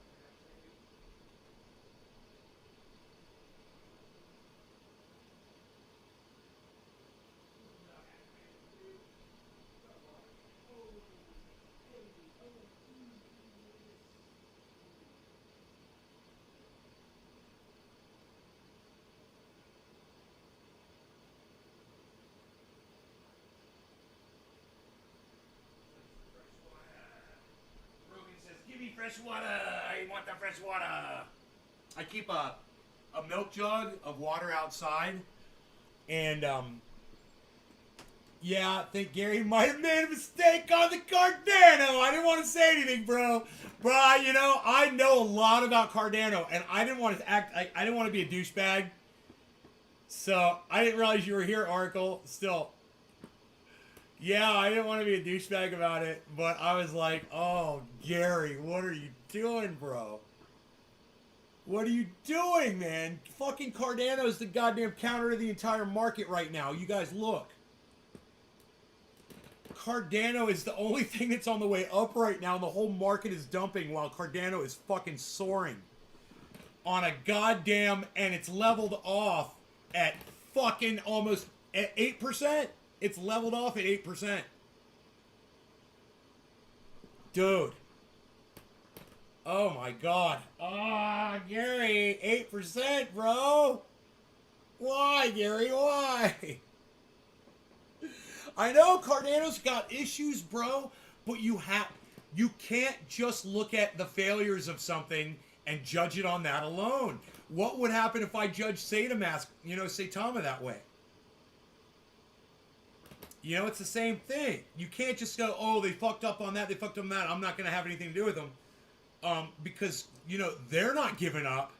And if you listen to some of the people like, here, man, here, check this out. Let's check one thing out, okay? Watch this. You're going to love this. We'll go to Benson Crypto.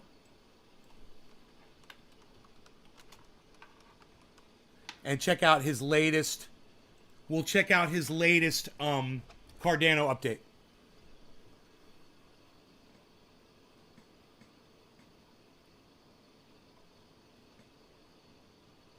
Okay, hold on.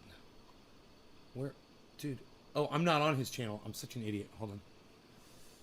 Okay.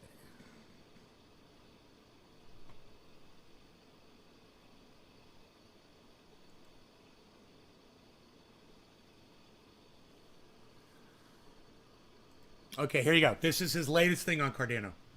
You're going to love this. Is Cardano dead, or is it... Cardano has come to life over the last couple of days after months of selling off. But is this just a dead cat bounce before ADA retreats to $1?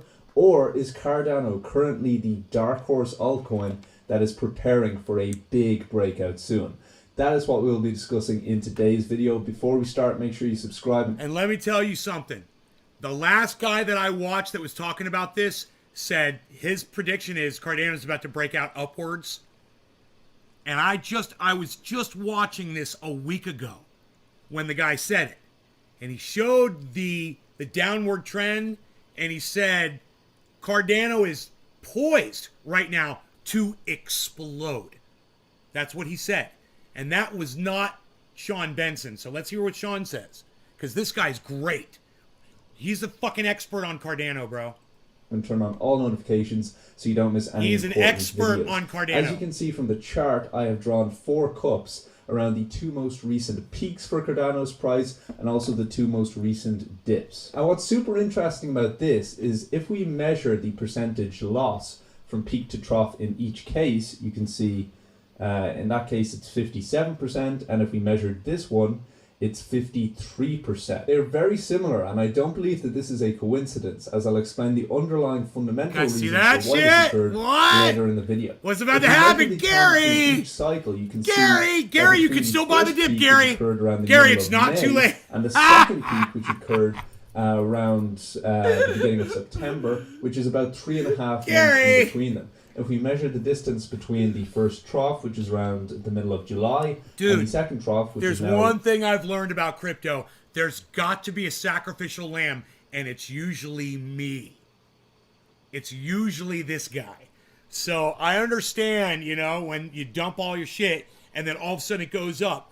Or, you know, you buy a whole bunch of something, and it just crashes like Engine and, Uniswap did to me, you know? Aflac's only dropped once in 5 years and climbs 10% a year. That's what I call a hodler stock. Hell yeah, buddy. I'm going to drill him on this one. Around the end of November, you can see that is around 4.5 months. I don't understand is why wasn't Gary doing his goddamn due diligence on something before he dumped? And how much money did he dump? Do you know, bro? What was the amount of Cardano that Gary was holding? Was it just a little bit, or was it a whole bunch? You know, because he's talking about making massive gains on Polygon already. And I'm like, really? Polygon hasn't really been doing anything. I didn't know what Gary was talking about. Oh, no, that's right. He said he got Polygon when it was like $1 something. He got like $1 something really low. But I was like, I didn't realize it was that low recently. I guess it was. Polygon? How low did that go recently? Oh, $4,000 in there. So all both right. cycles That's a have good taken amount. place in about 3 to 4 That's months. a really to play good out. amount, What's actually. even more interesting though, It ain't is if you $1,000 measure bucks. the percentage You know? increase from the bottom to the top, you will see that the first run from bottom to top was about 165%, and the second run from bottom to top was about 205%. Now, why is all of this important? Well, it can allow us to estimate where ADA might be if these cycles repeat, which, if this is the bottom playing out right now, seems reasonable that they could, based on what we'll talk about a little bit later in the video. So if we assume the next cycle will also take 3 to 4 months to play out, and that will lead to an increase of, let's say, 180%, about the average between each of the previous 2 percentage increases, then that would lead us to a figure of around, and let me just scroll a little bit. And let me just tell you this right now.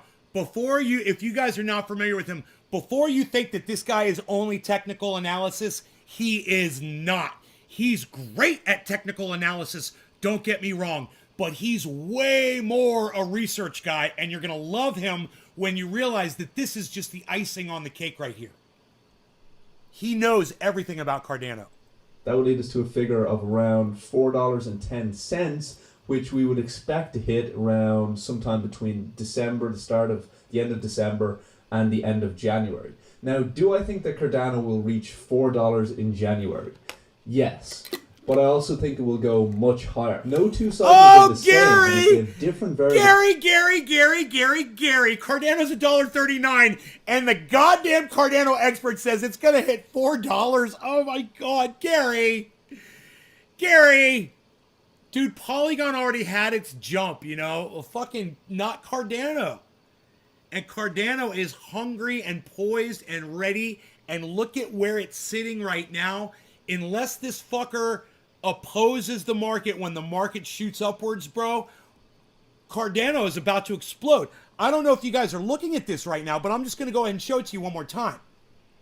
That's Cardano, guys. That's freaking Cardano, the 24-hour. All that green, and it says 8.3%.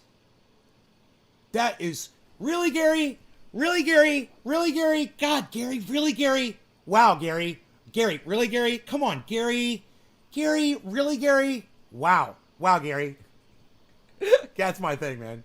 That's my thing, the Gary thing. But not sure? You're not sure? Mine crashes every time I purchase. I know, right? I always buy at the wrong time. I always misjudge the buy-in.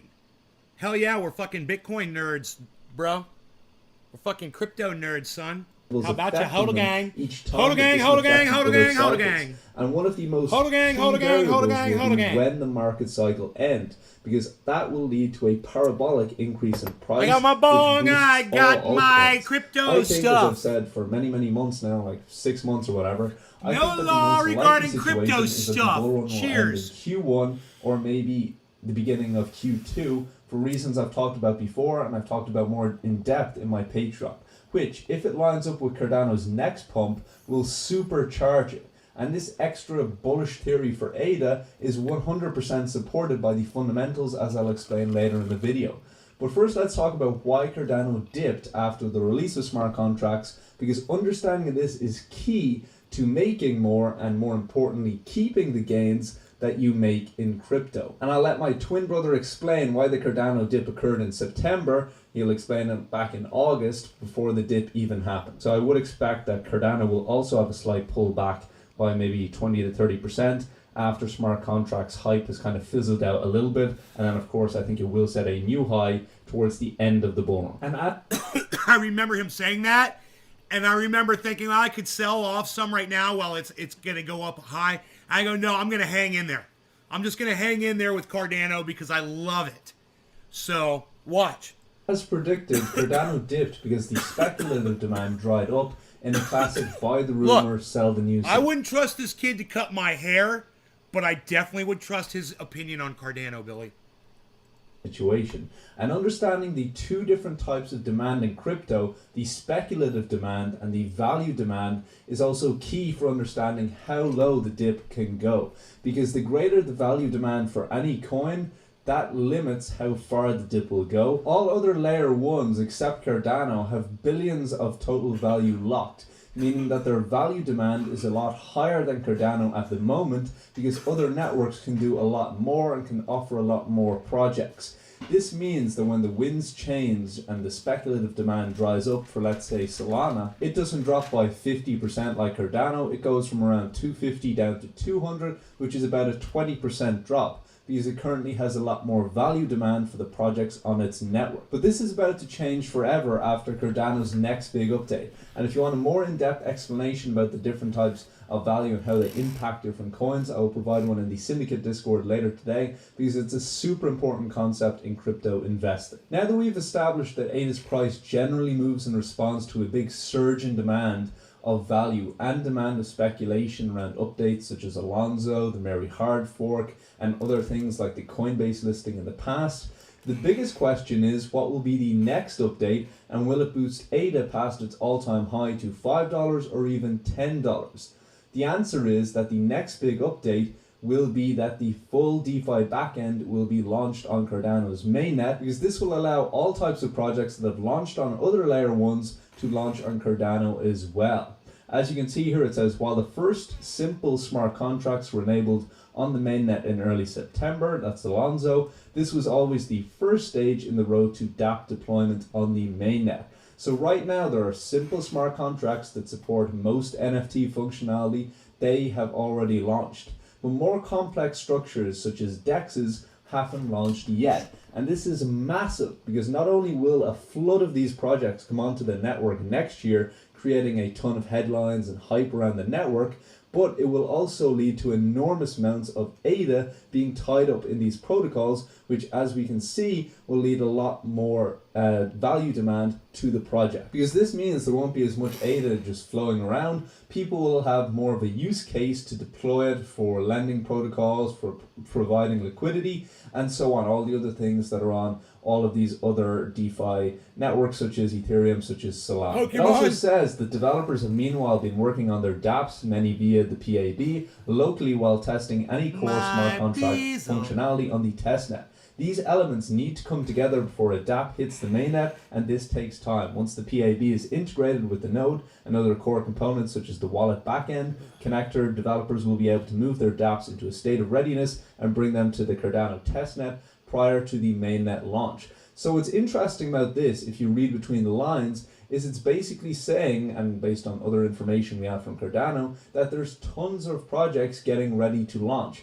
So essentially think of how Ethereum launched DeFi, like ETH put out a road and it was the first one out there, and then one car joined and then another car joined, and now they have a very busy, very expensive road filled with cars. But the point is that the growth of the projects on Ethereum's network was more like a snowball, gradually getting bigger and bigger, and it started off and it just kind of went from very, very small, and then over time now it's just this massive giant. For Cardano, it's going to be more like cars lining up before a Grand Prix. Everyone's ready. Everyone knows that the race is starting soon, and the lights will be going out very soon, and then they'll be taking off. Everyone is getting ready, and essentially they're just waiting on Cardano to complete these last few steps, and then they can all launch at the same time. Meaning overnight, what I think we'll see over the coming weeks after that point happens is that billions of ADA that has been locked or hasn't been locked up will be locked up in protocols such as MELD, and it'll be used as liquidity on SundaeSwap and so on. And projects such as SundaeSwap are launching on the testnet, and once the mainnet is ready, they will launch there too. So the question is, when is this next big catalyst actually going to take place? Well, as you can see from the IOHK website, it says down here, we're continuing to work on the final integrations, and based on current trajectory, we plan to deliver the integration in November, assuming we don't encounter any critical issues. So it appears that the initial launch for all of this was scheduled for November, but this was probably done before even smart contracts came out with Alonzo. But from what has been said publicly since then, and what I'm hearing as well from Cardano, is that January or February is a more likely target. And remember, Cardano is not one of these projects that hype stuff up for months and months and months. What it generally does is it drops the news like a bomb that's happening tomorrow or next week. When it was dropping the news about the Coinbase listing, that happened the day before and caused a 50 or 100% spike in the price overnight. It drops the news of the first African deal, I think about a week before, if I remember correctly. So what I expect is over the next couple of months, there will be a major announcement from Cardano that full DeFi support is coming out with an actual date when it is, and that will lead to another big bull run in ADA's price that will cap off the bull run. And this is basically what I've been talking about on Twitter from time to time, which you should follow me if you don't want to miss more frequent updates in the markets. I said Cardano is going to pump like crazy in Q1. ADA's all-time high for this run is still in its future. Ignore the FUD, which there is a ton of FUD around Cardano as there was in the past. There's even more. Gary, what did you do, Gary? What did you do? Gary, I thought you were HODL gang. HODL. HODL gang, HODL gang, HODL gang, HODL gang, HODL. HODL gang. HODL gang. I probably bought half my Polygon with fucking Cardano, you know? Who knows? Right now, because a lot of people are kind of confused as to what's actually happening. Is Cardano actually dead? A lot of people who own the project, who have been holding the project for months, they're kind of confused. They don't know that DeFi is just around the corner, and whether it takes 2 months or whether it takes 3 or 4 months, once it comes, it's going to be a massive catalyst for Cardano. Before, people were able to say, well, Alonso's coming, smart contracts are coming, but because of that confusion that it wasn't the full smart contracts, it was just simple ones, people in the Cardano community haven't really been able to defend themselves too well up until this point, but hopefully this video will allow you to have the information that you need. However, what's even more exciting about these updates for Cardano is the fact that I think that they could lead to a gigapump in ADA's price. That's because the exact same 2 factors that affect demand for ADA will be on steroids once the DeFi backend is ready, which I talked about a little bit yesterday on the Discord, and also other stuff about the market in general. So you should join that for free if you want to see my market updates and enter the Discord only giveaways and talk to like-minded investors about altcoins and, you know, whether you should enter and whether you should exit. Of course, not financial advice or anything like that. But allow me to explain why I think that this could be the biggest pump for Cardano. So as When to mentioned exit, earlier, when to there are enter, but generally not 2 financial types advice. of demand. That leads to the price of Cardano rising sharply around these big events. So the first one, and the most important one long term, is the fundamental value provided by the update, the value demand. For Shelley, for example, it introduced staking, so people could earn passive income from staking their ADA. This provided substantially more value through this update than what was there before. There was no way to generate passive income, so it overall made the network more valuable and drew more people in who wanted to earn passive income, or perhaps, you know, they were able to earn passive income from a different altcoin, and even though they preferred to hold Cardano, they'd rather the passive income. So then when Shelley introduced the ability to stake your ADA and earn passive income, then that drew them back into Cardano. But the thing is that the DeFi backend, when that's fully launched and fully up and running, that will be 100 times more valuable, because it will lead to billions of dollars. As you can see, 178 billion for Ethereum, 19 billion for Binance, 15 billion for Solana. I think that Cardano will probably be around within, I'd say probably by Q2, it'll probably be somewhere between 15 and 25 billion. So that's tens of billions of dollars of ADA that will be locked up. And as you can see, pretty much every other layer 1 currently has a massive advantage for now, because it currently has billions of dollars locked up in various protocols such as Aave, which incentivizes the holding of capital by paying interest of the principal that is deposited into the protocol. The best way to think about this is, let's say I gave you a token, and I told you that you could go to a candy shop and you could get 1 sweet for that. And then I asked you to ascribe a value to that token. You might say that it's worth 10 cents or whatever. If I then said that that same token now entitles you to 100 sweets, would that make the token more valuable? Of course it would. With people who are arguing that Cardano is dead, or that it isn't entering the most bullish phase of its narrative for the next few months, don't really know what they're talking about. Because right now the ADA token is being used for a couple simple use cases such as NFTs and staking, but all the other goodies that are currently on all the other protocols will be coming to Cardano, as I explained in the last section of this video. It won't be a couple drops, it will be a flood of projects onto the network at the same time, because they're all gearing up and getting ready on the testnet and have been for months, and some of those projects have been almost there for a couple of years. And that will cause the total value locked to shoot up from 0 to tens of billions within weeks of launching, I'd say. And do you think that this will make Cardano more or less valuable? The answer is pretty obvious. And why this is the most important one is because it is going to be the most valuable demand pump for Cardano. Unlike previous pumps, the next one will not drop as harshly because the total value locked will continue to rise as more projects join the network. As the Motley Fool points out, it says in the past year, transaction volume went from nothing to over $3.4 billion per month. They're referring to OpenSea. Next, there's the DEX Uniswap, which I'm sure you're familiar with, which also built on the Ethereum blockchain. The volume of crypto trading on the platform has surpassed 900 million per day, even though Uniswap only went live late last year. Finally, Ethereum-inspired crypto borrowing and lending platforms like Aave have seen over 18 billion in total deposits during the same period. Now, we do have to factor in the fact that it was a non-bull run heading into a bull run, but so I'm thinking Uniswap's going to explode, right? That's why I got some. I just got it so high, man, and now it's half of what I paid, you know? Same with Engine.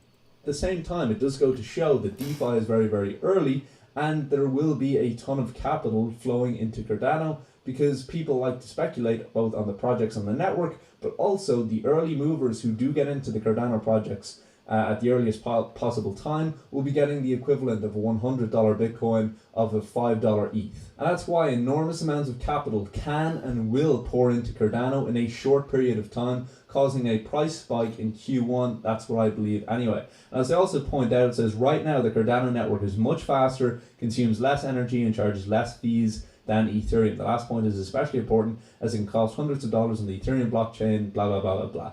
And this is important to a degree, but it's more so important as to how the narrative will form. But many of the pumps for the DeFi-related platforms and the scaling solutions like Polygon, a lot of them are related to the ETH killer narrative, which Cardano also benefited from earlier this year when it was releasing its smart contracts. So this won't necessarily mean too much for this bull run, but what it will mean is that Cardano will have that narrative on its back, which has caused a spike in price for many, many layer ones so far during this bull run. And I think Cardano will see a massive spike in the next few months, followed by less consolidation than after Alonzo. So we're not going to have one of these crazy long drawn out consolidation periods, because of course there will be that more value demand. I think it'll probably head up somewhere between $7 and $10 and then plateau probably on the lower end of that spectrum. Now that doesn't mean that the price is going to consistently go up forever. There will of course always be short-term price fluctuations, but it does mean that the fact that we now have more value demand in Cardano because of the fact that people are locking up ADA in these different protocols, that does mean that the incentives that affect the price long term will continue to go up. Let me tell you something. His predictions are usually pretty fucking accurate. Is because the hype around the catalyst is real good right now compared to the hype around Alonzo, which was the complete opposite. Everybody and their granny knew about it, and that was actually true in a lot of cases. If you look back to March, you can see that ADA had this massive pump over a space of a couple of days where it went up over 50%. And this was caused by the spontaneous announcement that ADA would be listed on Coinbase in the next couple of days. People knew that this was coming generally. I had covered it before that, but it was a surprise on that date. No one knew that it was coming a couple of days away. No one knew were buying up positions a month beforehand. No one was buying up positions a week beforehand. I'm not that naive. I'm sure Coinbase employees were buying up a few coins of ADA a few days beforehand. But overall, not everyone and their dog knew that this was going to happen, so you got this massive spike in demand for Cardano. Now, of course, this was purely a speculative play, which is why you saw pretty much all the gains raised within a week, but I think the same principle will apply when the DeFi backend is ready for Cardano, because people aren't really expecting it the same way they were expecting the Mary hard fork, the same way they're expecting the Alonzo upgrade. I don't think we're going to see a situation where, even though Alonzo took place later in September, the spike was a couple of weeks beforehand, because I don't think it's going to be that long of an announcement. You're just going to wake up one day and all of a sudden Cardano is ready to go, and that's when the price will start moving again. But the only difference this time is that with the total value locked, that will keep Cardano's price from dropping like a rock after the hype has passed by. Now, of course, there will be a correction, and there will be even more of a correction in a bear market, but between the time that it launches and the end of the bear market, we shouldn't be seeing more corrections like this. I don't think so anyway. So make sure to join the Syndicate Discord if you want to discuss Cardano or any other coins with like-minded investors. If you want to hear price targets, profit-taking zones, and you want to see my market updates as well. And I'll also be in there from time to time answering questions. Also make sure to follow me on Twitter, where I share my thoughts more on the market a little bit more frequently. And also I do some giveaways there from time to time as well. Other than that, enjoy the rest of your day. All right. There you go, man. That's Sean Benson, and you guys should all be following that guy because he's amazing. He gets so much right.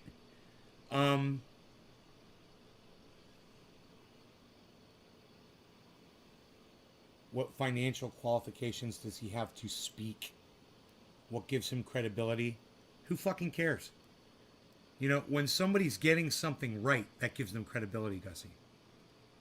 He doesn't have to have any... You know, I think he lives in Ireland or Scotland. You know, what the fuck does I think he's Irish.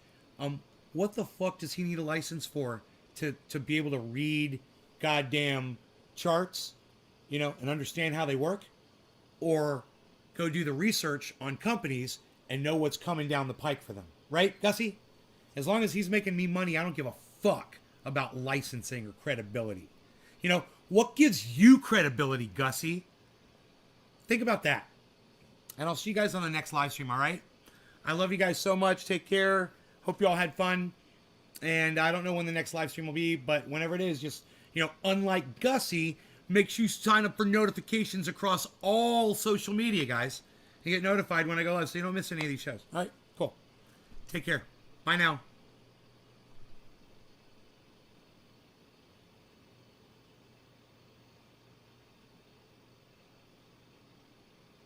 Dude, Seymour, KIO means you're too fucking lazy to type it out. Fuck you. Learn how to fucking type out hashtag